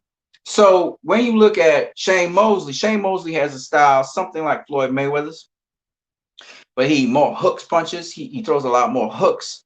He's a little bit more, he's not as sharp as Floyd is. He never was.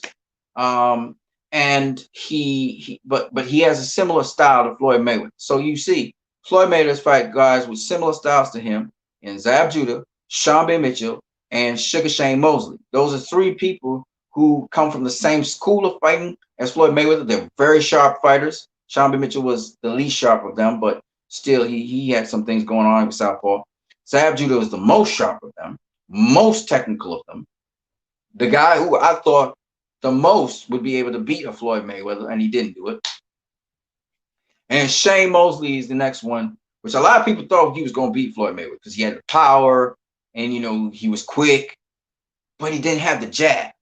Okay. He didn't always have the jab. He didn't depend on the jab all the time. And that is a critical piece that Zab had. Zab had a jab, but then again, he also had the lead left hand. Oscar had the jab. Oscar had the power. Oscar had the size. Oscar had the quickness. But Oscar, again, couldn't get Floyd out of there, right?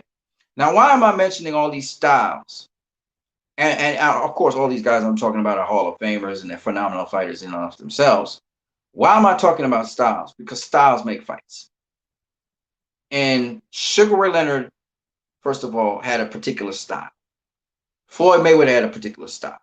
Sugar Ray Leonard would never operate out of his character and out of his style. He never did it in his entire career. Floyd never operated out of his character and out of his style in his career. So you have to look at the styles fighters have before you can open your mouth and say, oh, this guy was going to beat this guy. He's going to get him out of there. And we have to look at facts, okay? So stylistically speaking, Sugar Shane Mosley seemed to have everything to beat Floyd Mayweather, but what a lot of people didn't pay attention to was how sharp Floyd Mayweather was. Okay, his reaction time is just ridiculous, and even if his reaction time wasn't that ridiculous, his timing was really good, right? And he shoot more straight shots than Shane Mosley do, so he would get to the target faster than Shane would. See, so it was those kinds of things. Technically speaking, that's why Floyd beat Shane. With Oscar De La Hoya, it was because Oscar had a great jab, but Floyd was a guy who would change angles on you and counter you. Okay. And he was quick. Was he quick? He was quicker than Oscar, but he wasn't faster than Oscar. Oscar was faster than him. Okay. What I mean by that, faster is throwing combinations. Oscar would throw a combination in a split second. Okay. 3-4 punch combination in a split second. Okay. Floyd can't throw combinations that fast. He's fast, but he's not that fast. Okay. Oscar would, pop the jab all of a sudden out of nowhere, and he could catch you, right? Floyd was quicker than Oscar in that when we talk about reflexes. He's quicker in his reflexes. And his timing is so good that you couple that with his reflexes, and then all of a sudden he could catch you a fraction of a second after you throw a shot, or just before you're about to throw a shot, he could catch you. You see, that's the thing with Floyd. So anyway, back to looking at other styles. We also had Floyd facing Miguel Cotto. Okay, Miguel Cotto's style is one of the most imposing styles of a Puerto Rican fighter I've seen. I know Felix Trinidad had a great style too. He had that big high guard right here, and he's so big and strong, he could just push you off with his high guard. But Miguel Cotto used to come like this. This was Miguel Cotto's style. He ain't walking to you. All right, his body twisted a little bit off to the side, and he's coming at you. He had a big, menacing looking side. His head, he keep his head tucked in his chin, and he's coming at you. Okay, that's Miguel Cotto style. Big shoulders, menacing. And he was that kind of guy. He was a menacing dude. Okay, he was a pressure fighter, but he could box on the back foot. You saw him box against Shane Mosley. You saw him box against Antonio Margarito, was a bigger dude than him. So he could box. Okay. In the fight with Floyd Mayweather, he's more mid-range to inside pressure fighter. And he's sneaky dirty. He's a crafty kind of guy. So he bruise you with his elbows, he bruise you with his shins. He hits you low blows like Tito used to do, bust your balls open. That's the kind of thing Miguel Cotto was. Very grueling, very strong, very tough guy. So that was his style. Pressure fighter, strong, tough, had a very, very strong jab. Very, very powerful jab. And he'd shoot it at any old time. He'd just shoot the jab just like that out of clear blue sky, like an untelegraphed right hand. Okay. And so Miguel Cotto had that ability, and he could also go southpaw, I forgot to say, and use his left hand like his lead hand, like his power hand, and really suck it to you. Okay. He was a grueling kind of break you down, wear you down kind of fighter. And so he wasn't a quick-footed guy. He was flat-footed, but boy, he physically would use his strength on you. Like he would physically prop you up with his hand, keep you in the corner, or he would physically lift you up bodily if you were holding his neck, lift you off the ground and slam you. He was strong physically. And so not only could he take a punch, he could also give a punch, and he had decent defense. He could catch him with some uppercuts, but after a while, he would just block it. He just slap it down with his hands. A big, strong, powerful guy. That was his style. He was menacing. He was powerful.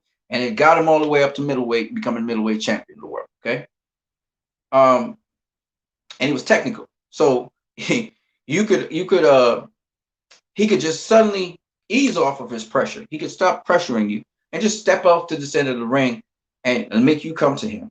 And when you come to him, boom, there goes the jab. He just popped you with the jab suddenly out of clear blue sky. So Miguel Cotto was a tricky kind of dude like that.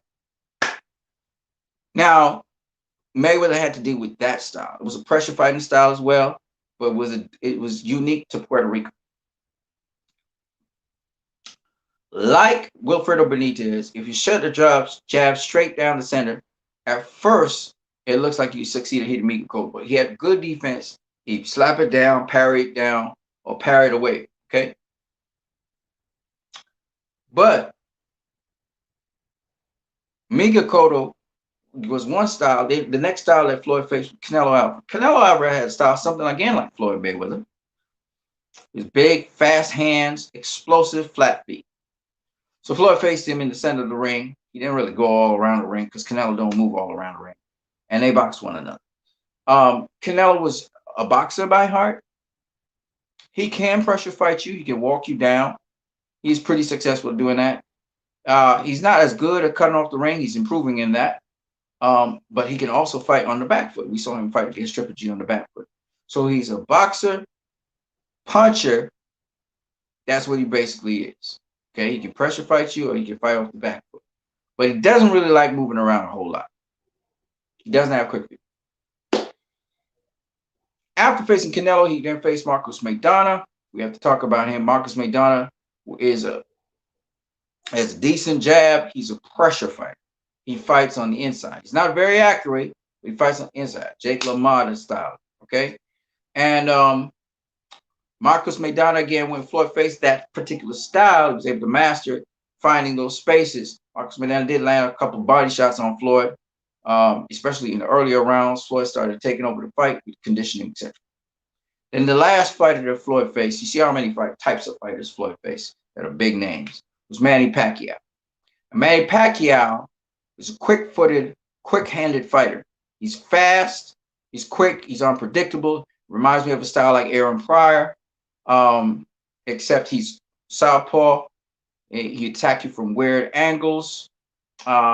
He fought mostly at mid-range.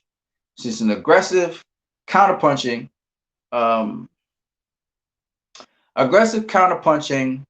unorthodox, the best way to put it, quick fighter.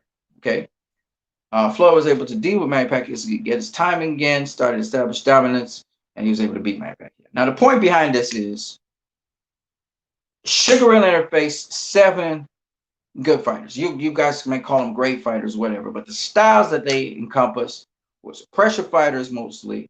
He fought one boxer, 2 boxers actually. He fought 2 boxers. The 2 boxers are Hector Camacho, who was a southpaw boxer, and then he fought Wilfredo Benitez, okay, who was a defensive fighter.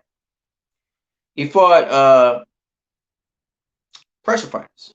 He fought Thomas Hearns, who was a pressure fighter, a boxer puncher, but he was pressuring him, and then it flipped, and he was boxing on the back foot.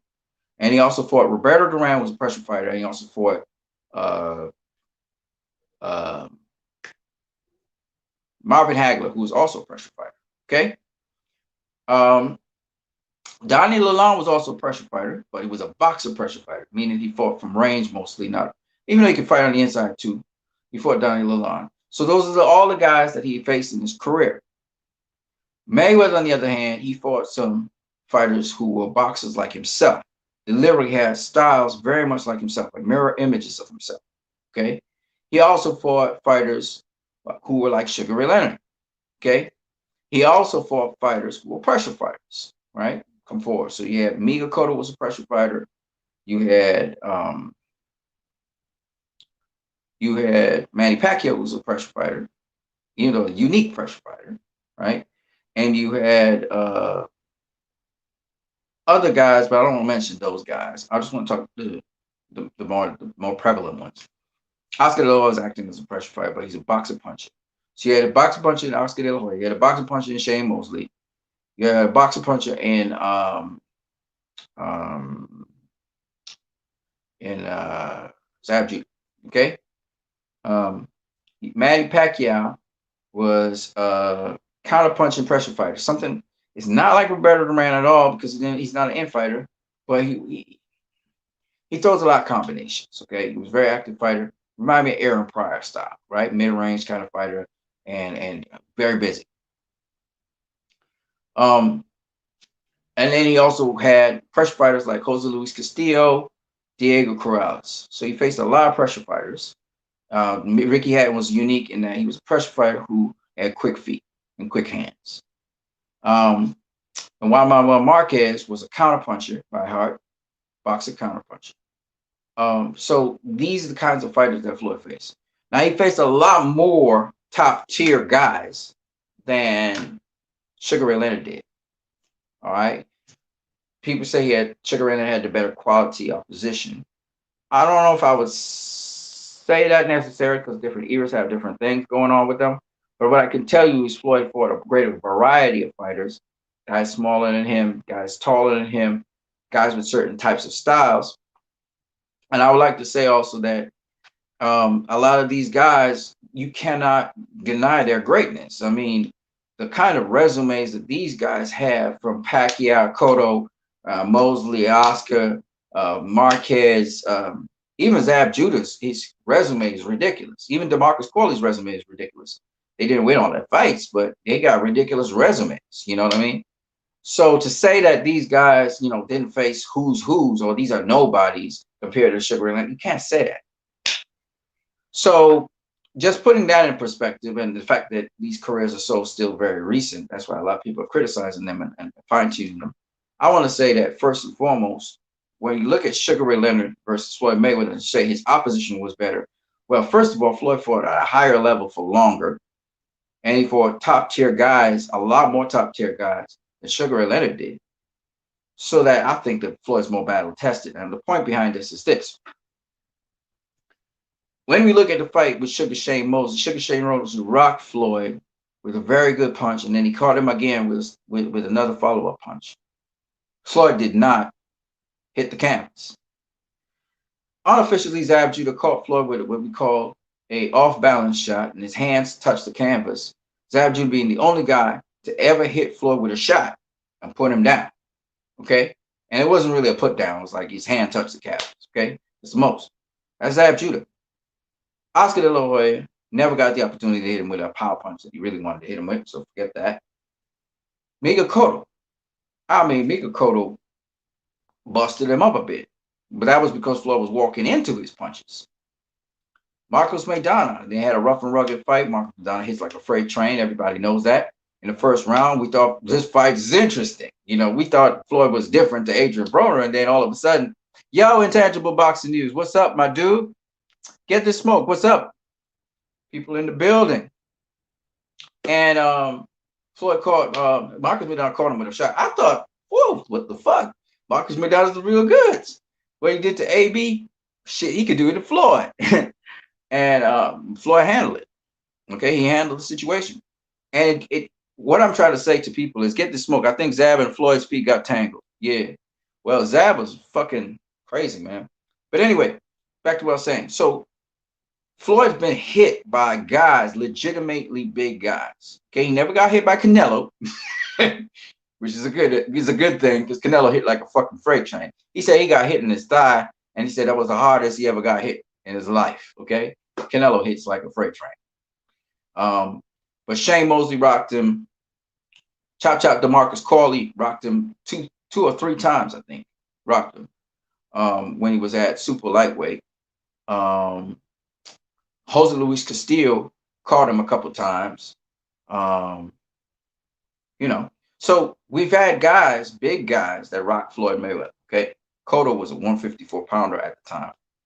Of course, made his way all up. He wasn't really a middleweight though, but he made his way all the way up to middleweight. My point being this: a lot of people make the argument, and I've heard Sugar Ray Leonard and Thomas Hearns actually say this, that they felt they were bigger welterweights than Floyd, and therefore they didn't believe that he could beat them, which they're supposed to think. It brings us back to the argument with Terrence Crawford versus Errol Spence. Once upon a time, Terrence Crawford was a small welterweight, but he grew into welterweight. So right now, Terrence Crawford is a bona fide welterweight, just like Danny Garcia is a bona fide welterweight. And for anybody to think, okay, he's not true welterweight, that means he can't hang with welterweights. You're out of your fucking mind now, because Terrence Crawford will give you a reality check if you think you're the bigger fighter and you can take his punch. And I just think that it's the same thing. Floyd was known as a puncher at the higher weight classes, particularly at welterweight. He wasn't known as a puncher. We all know he hit relatively hard. It's just that he don't hit hard enough. What I mean by that is he wasn't throwing enough punches to get guys out of there. We saw him damage Robert Guerrero's face, busted his eye open immediately with a punch, a right hook, and a sweeping right hand. Sorry. So he had power, and I thought he actually punched harder than when he was Pretty Boy Floyd. I think he sat down more on his punches because he couldn't throw as many punches as when he was Pretty Boy Floyd. But I think that by and large, that argument that they were bigger than Floyd, I don't agree with that. I think that yes, they were bigger than Floyd, but I don't think that was going to be the reason that they were going to win against him.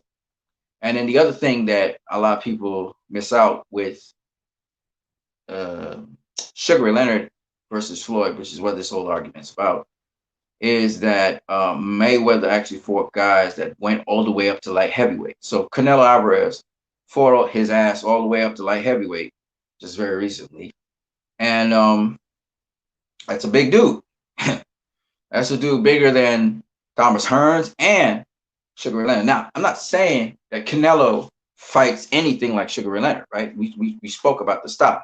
Sugar Ray Leonard's an aggressive fighter, and he loves to engage, and he loves to rumble, right? But the problem with that is, and this is where we go back to the plus-minus ratios all the time, the problem with that is that Floyd's a counterpuncher. He's not just a defensive fighter. He's a counterpuncher. That's what he does. He counters punchers. You get what I'm saying? So that if you look at Oscar De La Hoya's fight with Floyd Mayweather, Oscar usually throws a whole bunch of flurries, and that's the thing. He loved to engage. He loved to fight. But you look at when Oscar got Floyd on the ropes and Floyd was supposedly in this vulnerable position, you saw Floyd counter Oscar. And he didn't throw about 2 punches when Oscar's flurrying an 8-punch, 9-punch combination. But them 2 punches he throws in midst of that combination causes Oscar to buckle, right? Because he's catching him in between. Like I told you, he's got that split-second reflex and timing. He'll catch you on the chin while you're throwing your combinations, right? And Sugar Ray Leonard was a similar kind of fighter with different technique. Oscar square up a little bit too much. Leonard sometimes square up right in front of you and be banging at you, right? The difference is Floyd, you keep the shell defense. He's watching you, and that right hand and that left hook could catch you because he's at the angle. If I can show you, if I'm here at this angle like this, right? So you punching away at my shoulder and you swinging left hooks, I'm catching it here and stuff like that, right? But watch this, right? You throw a left hook, right? And I catch it right here. And then I throw my left hook, boom, right? And I come back with my boom. I come back here, or I come back down here, boom, right? Because that's what it can do. See? All of a sudden, all those combinations and you're lying on the ground. Or if you're strong enough and you got a hell of a chin, you're gonna seize up and you ain't gonna be throwing shit. And I just grab you and turn you, right? So that's where a lot of guys who action-packed fighters, right? Even Marcus Maidana in the first fight. Marcus Maidana started off with 100 punches in the first round. 100 punches, right? But by the end of the first round, Marcus Maidana was the one in the corner. Floyd was the one backing him up, and then he pushed himself in the floor and hit him a low blow, right? Why? Because Floyd times you. He stays calm as a cucumber, ducking the punches and weaving out of them. Stay close to you. He stays close to you. Let me tell you what. It's another secret for boxers. Anytime you get hurt, you slide right up on your opponent. Slide right up on them and ride their body movements. But you got to know how to position your body. When they pivot, you will pivot with them. If you want to, but see, it's a skill. It's a skill you have to learn. It's not just tying up your opponent sometimes. Sometimes it's just staying close to them, right? Especially guys who their power is at the end of their fist, meaning they have to extend their power. And the best thing to do is stay up close on them and ride with them, ride the punches with them, right? And that's what Floyd does if he gets hurt. See? So he tried to do it with Marcus Maidana. Marcus Maidana wouldn't allow him. He wouldn't allow him to luck up and clinch up on him like that.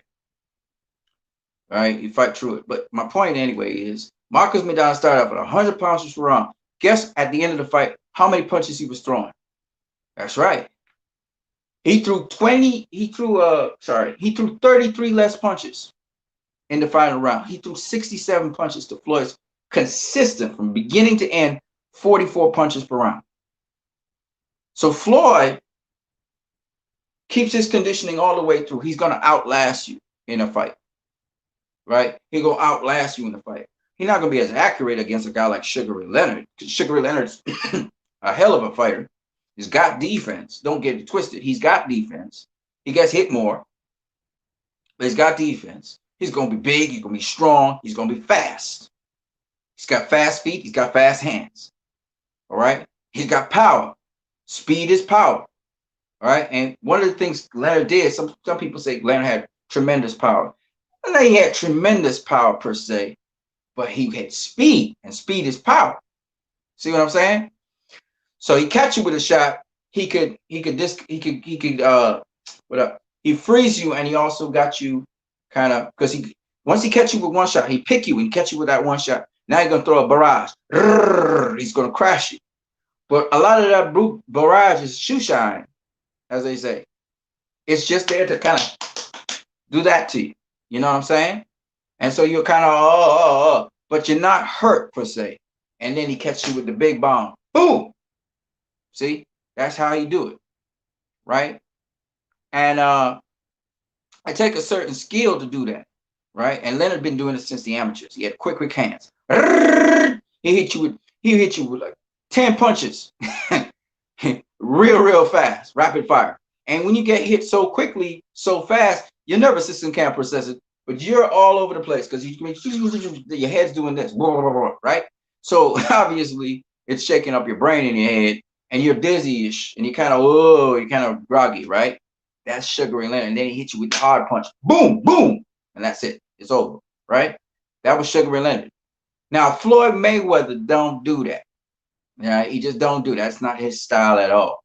He not going to waste, but even when he was Pretty Boy Floyd, he not going to waste them punches like that. No, hell no. Okay? He going to feint you, and then boom, he going to go to the body. Or he go to the top. He might hit you with 3 successive right hands, or he might hit you with 3 successive left hooks. You know, Roy Jones Jr. styling. You know what I'm saying? Feint you one way, go the other. You know, untelegraphed lead right hand, throw you off balance. You know, or put some power with it. He varied the power, the pace, and etc. Leonard was more about speed. You know, he trying to figure you out. Once he find the spot, boom, right? He starts to launch that speed and pick it real fast, right? That was Leonard's style. So when you look at the two different styles and how they mesh up together, the question is, will Leonard be able to do that? Will he be able to throw his barrages? Will he be able to pick Floyd Mayweather apart, try to find a spot? Will he be able to do that, or will he be preoccupied trying to find Floyd's rhythm and just keep on missing all over the place? Because Floyd obviously is going to do other things to get control of the fight, right? So it's that kind of chess play we're talking about.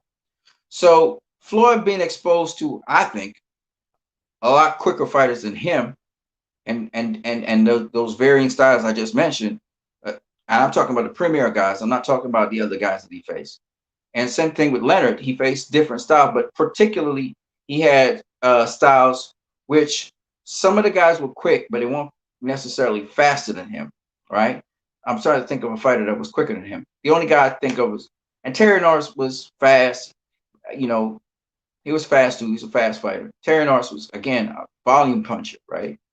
Thomas Hearns was more of a Mayweather-like kind of guy in the sense that he was, um, he'd pick you apart with sharp shots. He hit you with sharp shots. He wasn't really trying to throw a whole bunch of combinations. He was trying to more sharp shoot you and then catch you with something, set up something in it. Boom! Right? Poopy Sistron says, let's see if we can make this 3 hours. We're into almost 2 hours, man. But that was Thomas Hearns. Thomas Hearns, he could box you, but really he's trying to set up that right hand, right? AKA Deontay Wilder, AKA Mark Breland, right? Crump Gym guys, AKA Lennox Lewis, right? AKA Vladimir Klitschko. And now AKA Tyson Fury is doing the same thing. They try to set up that right hand off the jab. But back to what I was saying. With respect to Sugar Ray Leonard facing a fighter as Floyd Mayweather, I don't think so. Okay, he never faced anybody like that. You're talking about a guy that's got the slickness or the skills of slickness like a Pernell Whitaker, which, like I explained to you guys, Pernell Whitaker is a guy that was unbeatable. Okay, he was unbeatable because it was hard to touch him. See, that's the problem with Pernell Whitaker. It's hard to hit him. When I say hit him, I mean hit him with a good shot like that. It was hard to do that. And then Roy Jones Jr. was another fighter like that. Roy Jones Jr., it was hard to hit Roy. Roy was a guy in his prime, that is, that he had the quickness, he had the speed. Again, he used the footwork. He slip punches a lot, and he feints you, and he got you on the defensive end early. Okay, and so Roy was that kind of fighter. He had also good slipping of punches and dipping under punches and rolling under punches. He roll in, roll out, that kind of thing. So those two fighters were pretty much untouchable. Roy in his prime, whereas Pernell Whitaker all through his career was untouchable. And the only way he fought dumb fights, like he fought the Spanish guy and he fought Tito. When he fight a dumb fight, well, of course he's gonna get hit. But other than that, that was the dude. Get the Smoke says you're picking Floyd to beat SRL at 47. So I'm breaking it down for you guys. I always thought Floyd would beat Sugar Ray Leonard. It didn't matter if 47. It didn't matter if he was Pretty Boy Floyd or Moneybank. I think that both fighters would beat Sugar Ray Leonard because, again, it's a different era of fighting, right? But what I'm trying to show people is a lot of people say, well, Sugar Ray Leonard faced better competition because we rate these guys much more highly and they have a lot of accomplishments. You look at Thomas Hearns, who's the most accomplished of all of them, right? If you look at whether you look at Duran or whether you look at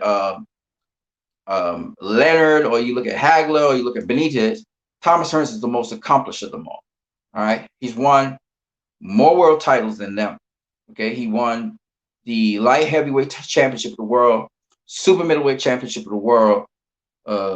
He won the middleweight championship of the world. He won the super welterweight championship of the world, and he also won the welterweight championship of the world. He's a 5-divisional world champion. All right, nobody else. I know they're gonna say Leonard was a 5-divisional world champion, but he's not really. Okay, he never really legitimately won a light heavyweight title. He fought the light heavyweight champion. I'll give him that, but he didn't fight him at light heavyweight per se. He fought him 7 pounds below light heavyweight. So I don't necessarily call him Donnie Lalonde. I don't think that Sugar Ray Leonard's win. But again, Sugar Ray Leonard, to his credit, it said on the scales he was 165. He never made that weight. He was He was like 161. All right, if so much. Leonard never got above 160 pounds. So in and of itself, it's kind of like a Manny Pacquiao fight where you needed a catch weight, but to face a guy that's 175, but Leonard never was a 175 pounder. So I never really give credence to that. Thomas Hearns was. He was a 175 pounder. He campaigned at 175. He fought fights at 175. He fought the man at 175, which was Virgil Hill, then beat him. Okay. And then he went on to show that he was a 175 pounder. Okay. The best Thomas Hearns I ever seen was 168 to 175. That's the best Thomas Hearns. That's the gold standard. And I always said this. If Mayweather had to face that Thomas Hearns, that would have been a hell of a fight, because that would be difficult. If that Thomas Hearns could be shrunk down to welterweight, okay, there are two Thomas Hearns careers, in my opinion. There's the one at welterweight and super welterweight, okay, and even middleweight. And then there's the one at super middleweight and light heavyweight. The latter Thomas Hearns is so experienced and so skilled. He knows how to deal with body punches. He knows how to protect his body. He knows how to counterpunch a guy a certain sort of way. That Thomas Hearns' problems. I've always said it. I maintain it. Thomas Hearns at welterweight was the most inexperienced of all the Thomas Hearns, which is why the Thomas Hearns at super welterweight beat Sugar Ray Leonard. And Sugar Ray Leonard has acknowledged that Thomas Hearns beat him, because Sugar Ray Leonard was trying to go to Thomas Hearns' body. He was trying to close the distance on Thomas Hearns, and it became very difficult, even though he wasn't listening to his corner problem. Because he was preoccupied with what Thomas Hearns was going to throw at him.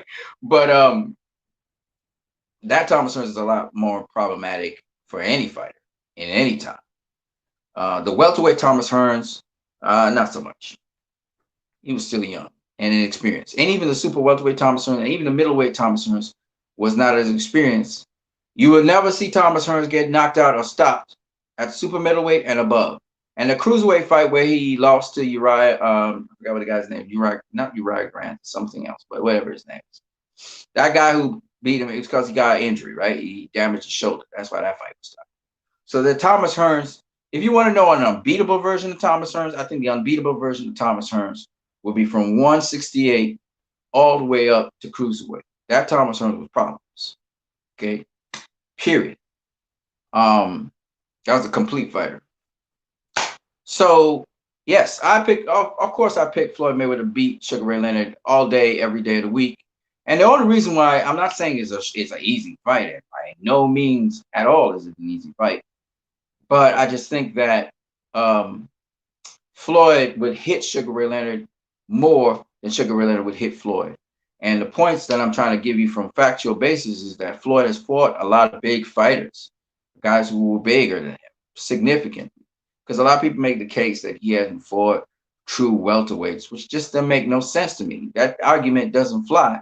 And the reason the argument doesn't fly, it's really a basic reasoning, is that Floyd has faced guys much bigger than him.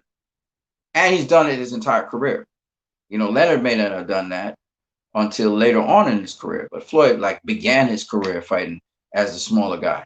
He'd been doing it for a very, very long time. So I believe that both versions of Floyd Mayweather would beat Sugar Ray Leonard, and rightfully so. I mean, a lot has transpired between the 80s to the time now. I would even go further to say this, so a lot of people will understand. I believe that there are a couple of fighters right now in this era that once they develop to a certain point, we will see, will be able to beat Floyd Mayweather, whether he was in his prime or not. And again, I do not believe in holding fast to some era and saying this is the golden era or some kind of bullshit like that. I don't believe in that. All right. I believe boxing as a sport will evolve, and guys will get better, and they will get better and better, as they've always been doing. Okay. So I don't expect a guy I never understood the backward argument that people make that, oh, that means therefore that this guy will beat this guy. And they pick somebody in like, say, for instance, in this era, who's not an elite guy, and they try to take some guy from 20 years back, 30 years back, 40 years back, and say they're going to beat that dude. And I'm like, You got to compare elite with elite. If you're going to compare elite, then you got to compare with the elite of the you got to compare the best of that time with the best of this time, right? And there's so much in boxing that's happened since then, like so much to learn, and just so much in sports science and athletics and all kinds of things. Then, now the perception of these past eras by fans is that it was a better time, because what has happened in boxing is it's become a little bit more strategic. It's a lot more scientific now. Okay. And so when you guys say that Deontay Wilder is the hardest puncher in all of history, I don't disprove that. I will never say no. Right? I remember Ernie Schaefer's. I remember George Foreman. They were heavy-handed guys, but the technique that Deontay Wilder is using, which comes from the same technique Thomas Hearns and Mark Breland used, I'm not going to say no. His evidence is there. The facts are there. Deontay Wilder has knocked out every single opponent except for Tyson Fury so far. Now, who knows? He might knock out Tyson Fury. So why am I to say he's not the heaviest puncher ever? Right? Again, a lot of people say that Sugar Ray Robinson is the greatest boxer ever. Oh, we haven't seen footage of him at welterweight. Well, he fights the same way at welterweight as he fought at middleweight. He might have been a little quicker, which I saw in film, and when he was at lightweight, he was a little quicker. But he was still the same wild looping guy, throwing a whole bunch of body shots. He was the same style. Yeah, he had strategy and stuff. You know, for his time, he was great. But don't compare him to Errol Spence Jr., who comes in about 150 something, whatever it is, and say, oh, yeah, Sugar Ray Robinson would beat Errol Spence Jr. Just like off the top of your head. Come on, God damn it. You can't say that shit. He had rep and everything, but don't say that stupid stuff. And the only way I can express this so people will understand is it's like this. When you start looking at factual information, right? You can argue whatever you want to argue. But when you look at the factual information, you have to compare facts with facts. All right? I'm never going to say that a guy who fought 7 great fighters, okay? He fought 7 great fighters. All right? 7 great fighters. He lost to 2, okay? And he beat the other 5. All right? That's 7 great fighters. But how can he be more proven than a guy who has faced 20-something champions, of which he's faced 12 great fighters of their time? 12. Almost double the other guy. And he beat them all. Why am I going to look at the guy that's done that and proven and has a track record? And then on top of that, there's literal evidence. There's documented evidence that this guy is a better fighter than that dude. He's better defensively. He's more accurate offensively. Why would I go against the guy who's that? And then you say, well, the level of opposition to this guy. No, you can't say that, because there's some crazy ass, really great opposition that this other guy faced. Well, he didn't face them when we're at their best. Like, that's like straw man argument. You know what I'm saying? These are dumb things. So that's why I'm coming together with information. And also, you got to deal with the different types of fighter. The different types of fighter. You know? And this is where I'm coming with my argument. I'm saying, yes, okay, these are great fighters, but what kind of styles did they bring to the table?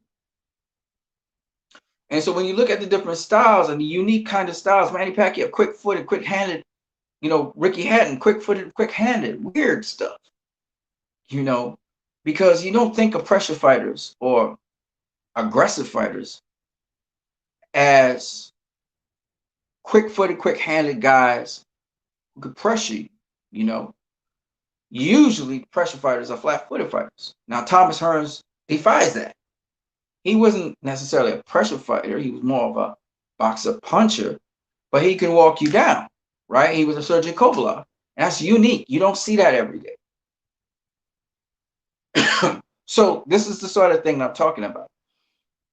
And of course, Floyd Mayweather beats Sugar Leonard in my book. I've always felt that way. Sugar Ray Leonard's brother-in-law felt that way from the get-go. A lot of people feel that. A lot of people today feel that way. Who have also been in boxing. Now you hear from guys like Buddy McGirt. You hear from guys like even a good friend of Floyd Mayweather thinking that Sugar Leonard would beat him. But these are guys from Sugar Ray Leonard's time, you know. And I get it. When you've been with somebody or even been a sparring partner of that person, you've experienced them and so on, of course you're going to have more of a favorable expression to them. This is why you heard sparring partner for Danny Garcia saying, man, Errol Spencer's going to get it. And then you hear Errol Spencer's sparring partner saying, Errol Spencer's going to beat Danny up, right? Because they've been in there with those guys. So they're going to have that opinion. Amir Khan saying that Terrence Crawford, who beat Floyd Mayweather in a fight because he's been in there with Terrence Crawford, Amir Khan. So you got to understand that when you experience somebody, you're going to see things different, right? I'm not saying they're right or wrong. What I'm saying is I'm looking at it from a perspective of boxing, the data, the facts, the styles, because you can't go from emotion. You see what I'm saying? You have to look at the thing from perspective of data that is available to you. All right. And we see that Floyd faced a number of different variety of opponents, just like with Leonard, but he's also faced opponents like Leonard. I'm not saying they are Leonard. I'm saying like he even faced opponents that have dimensions like Hearns and fight in a style like Hearns. I'm not saying that they are Thomas Hearns, okay? But he actually fought a 6'1", 78-inch reach guy named Tony Peck when he was at super featherweight, which is remarkable for a big, tall guy like that to even be at super featherweight. But that's another story for another. And my point is not that Mayweather's anything special. I'm just saying there's data there. There's data there, and that's the interesting thing about it. Because how many people face 6'1", 78-inch reach guys, right? At lower weight classes. Those are guys that usually are found in higher weight classes, you know, whether it's maybe super middleweight to heavyweight. You know, that's where those dimensions kind of play a role somewhere. So it's very interesting when you see a guy in a low weight class, 6 feet tall, you know, 70-inch reach or 71-inch reach, Diego Corrales. You know, it's kind of weird to see.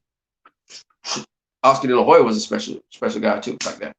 So my point is that you could actually find fighters that Floyd has faced, which kind of match some of these guys that we talk about in Throwback. I'm not saying that they are them.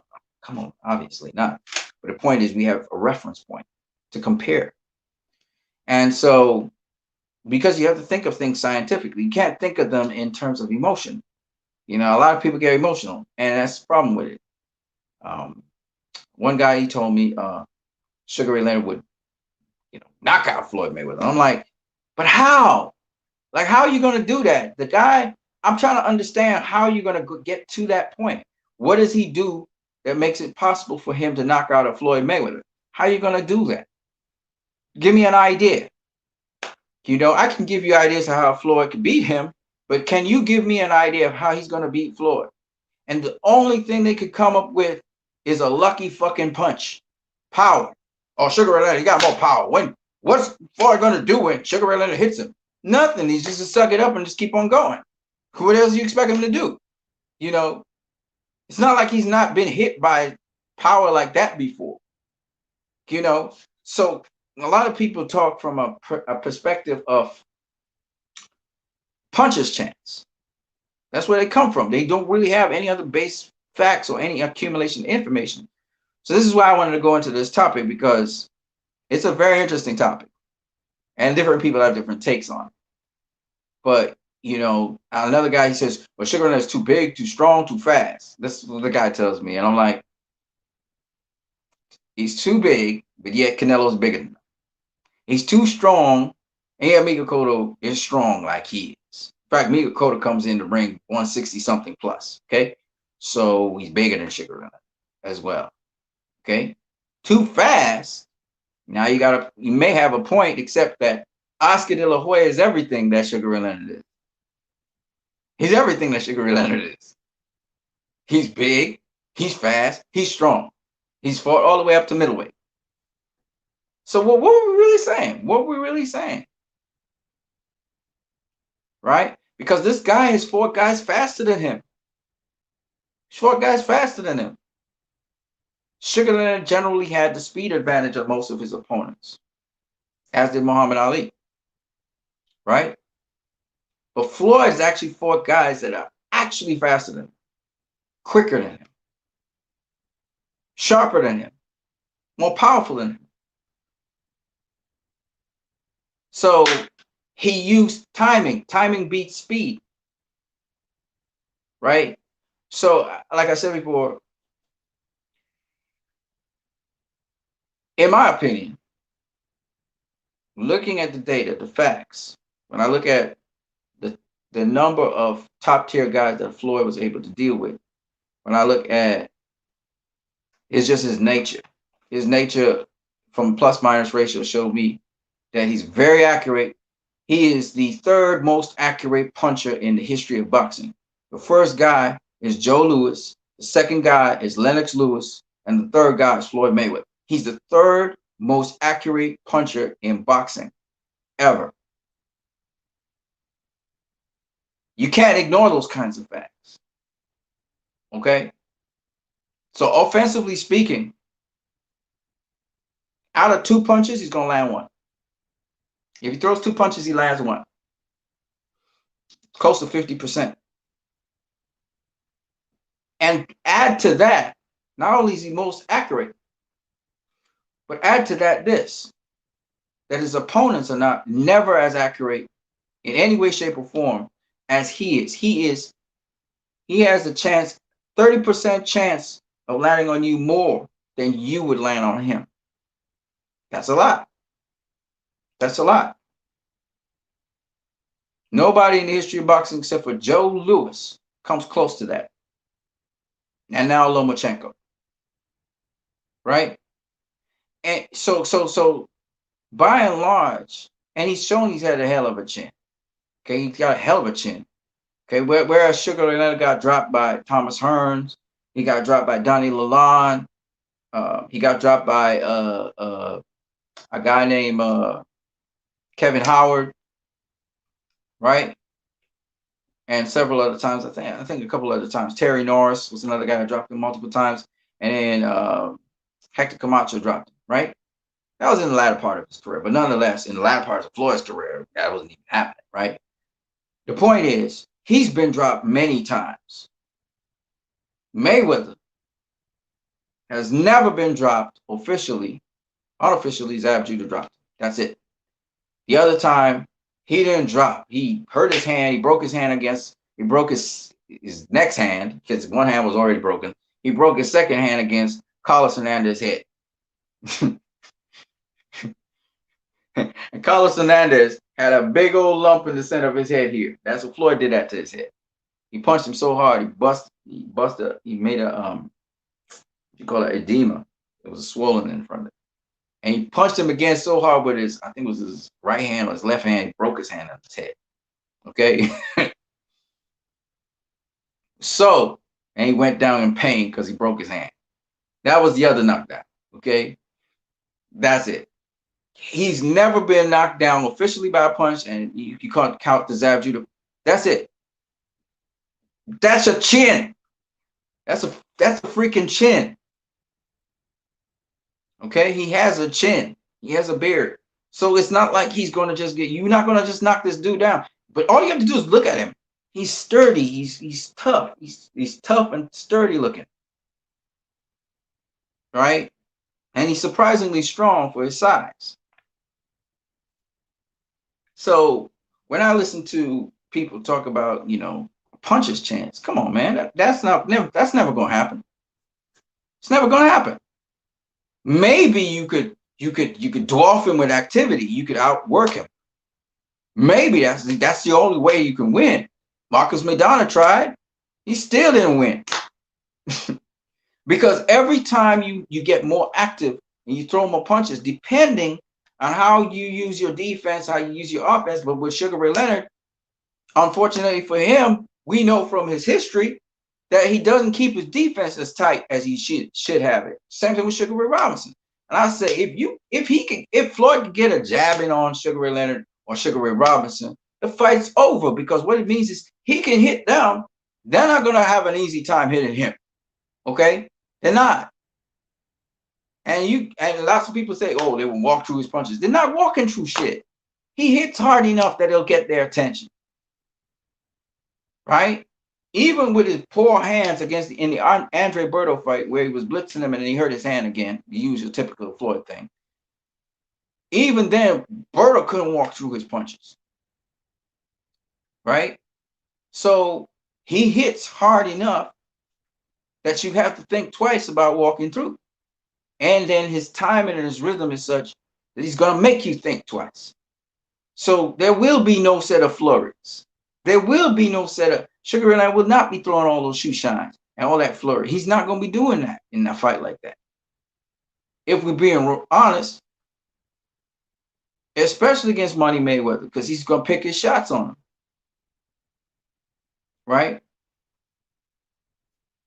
So I like I said before, I mean, that's just my opinion on things. It's possible Sugar Ray Leonard could go in there and just blitz him and that would be it. He out in the first round, right? But the likelihood of that happening is very, very slim. If we're being honest with ourselves, it's slim. Because the guy comes from strange angles, okay? He's not like his father. He didn't just stand in front of you with a shell. He's not just going to do that and use his quick hands. No. He's got very range. Certain times he's going to make Leonard come to him. And he's going to walk well all around the ring. Other times he's going to get up inside of Leonard and test him on the inside. He's going to do different things. He's not going to be able to keep him at bay all the time, right?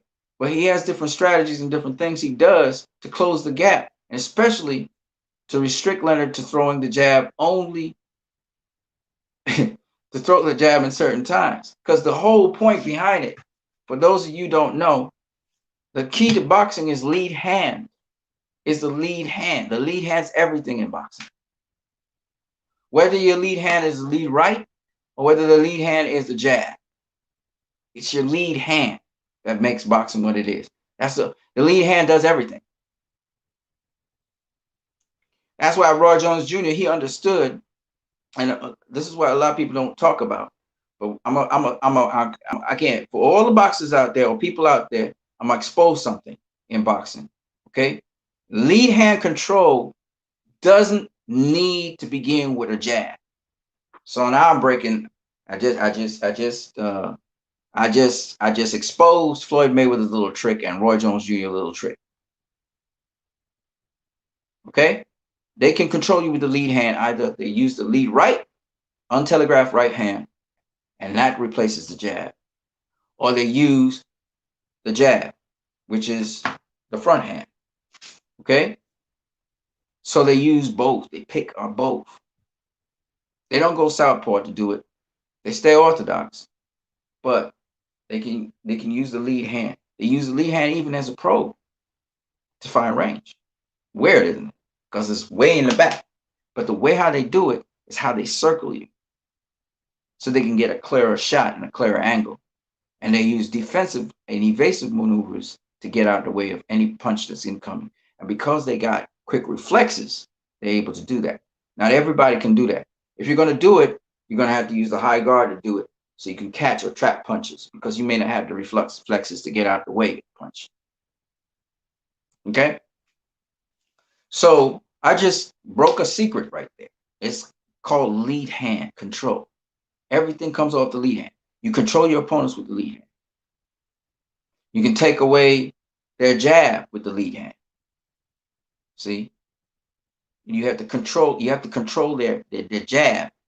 You have to control the jab. The jab is the key to everything for most fighters, because most fighters use their lead hand as their jab.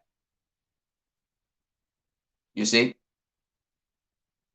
Because the jab does everything. It's an offensive tool, it's a defensive tool. Right? It's a range finding tool. You know, it's like the targeting thing on a plane. You know, you can't shoot blind. So most people use the jab to locate the target. Even though they're seeing it, they need to verify it by locating it with the jab. All right. So I gave you a secret. The jab is not the be all and end all of everything. You can also use your power hand, the hand in the back. But to do it, you have to angle your body a certain way. You saw Tyson Fury do it. You angle your body a certain way so you get the right hand off at the right angle. And that can be used as a lead hand. Kind of square up a little bit. You see Floyd doing that against southpaws as well as Roy Jones Jr. Roy Jones Jr. also used the lead hands against orthodox fighter, depending on the angle he's cutting at. So if I can get faster to you with my right hand instead of with my jab, I'm gonna use my right hand as my lead hand to find you. Then I use my hook to come back after it. So even though you see a right hand left hook, it's really a jab left hook. The lead hand's like a jab. So it's a little trick. So I'll just share with everybody. Guys like Floyd and Roy are different. They're just a different breed. They're a different breed. They do a lot of tricky little things. I just exposed one of them. There's another one that they do, but I'm not going to talk about that today. I'm talking about it some other time. Right? And Floyd always controls his opponent. He will find a way to control it. Even in the fight with Marcos Maidana, the first one, he starts controlling Marcos Maidana in round 8, 9, 10, 11, 12. Marcos Maidana tried to seize back control by breaking up the fight, by doing illegal shit, which I enjoy.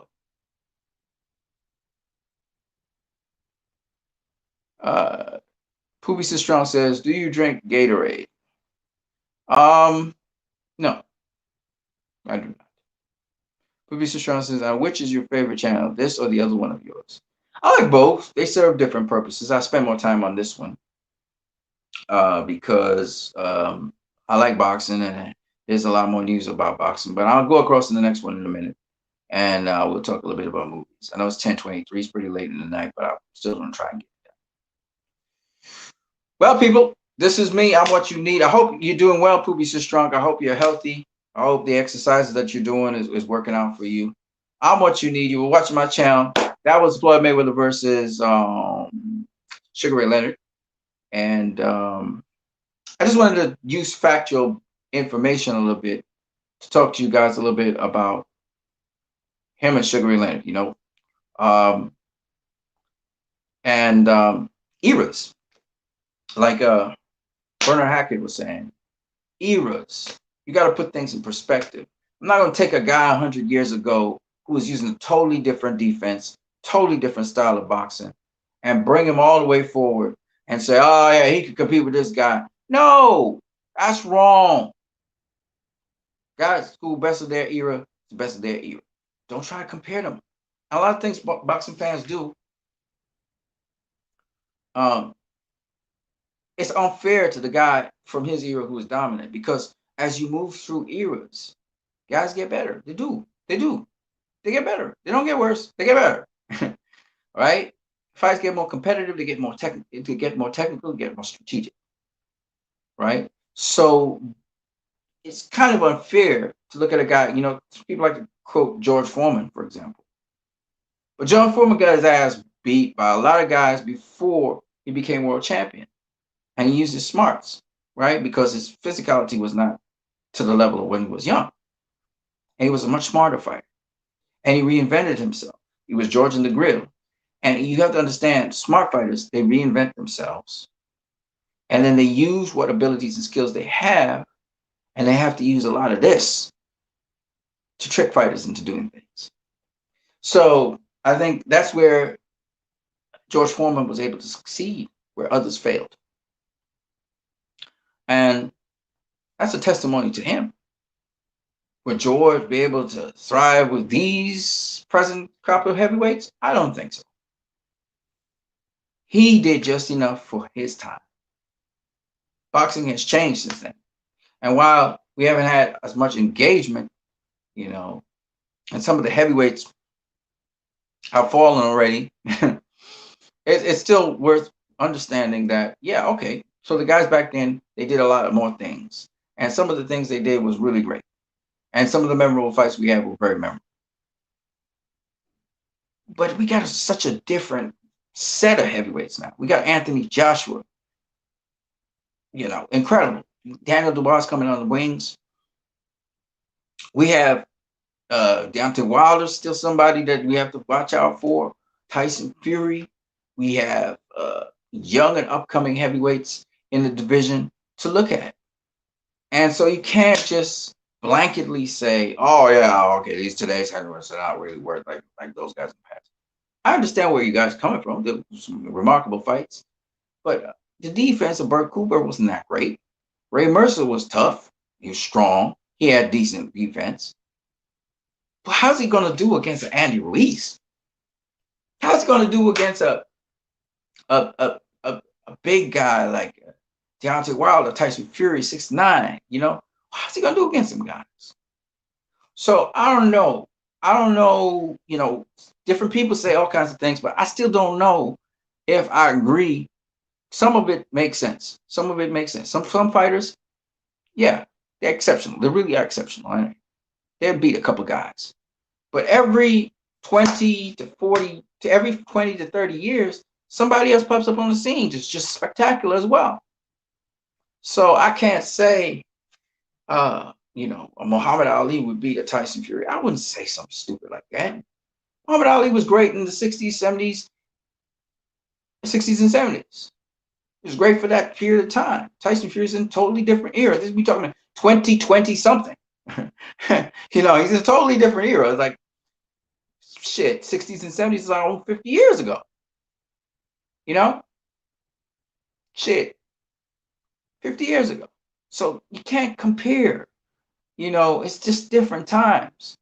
And it's great to look at Muhammad Ali in his time. But you can't, come on now, people. He ain't gonna, you really think he would beat a Tyson Fury? Come on now. No. I don't even know if he last Deontay Wilder. And it was phenomenal. But everything in its time. So that's all I got to say about that. I'm going to catch you guys later. I'm what you need. You've been watching my channel. It's been nice talking with you guys. Nobody really joined in here as a guest. I'm not too sure why. I did put a link. Okay, whatever.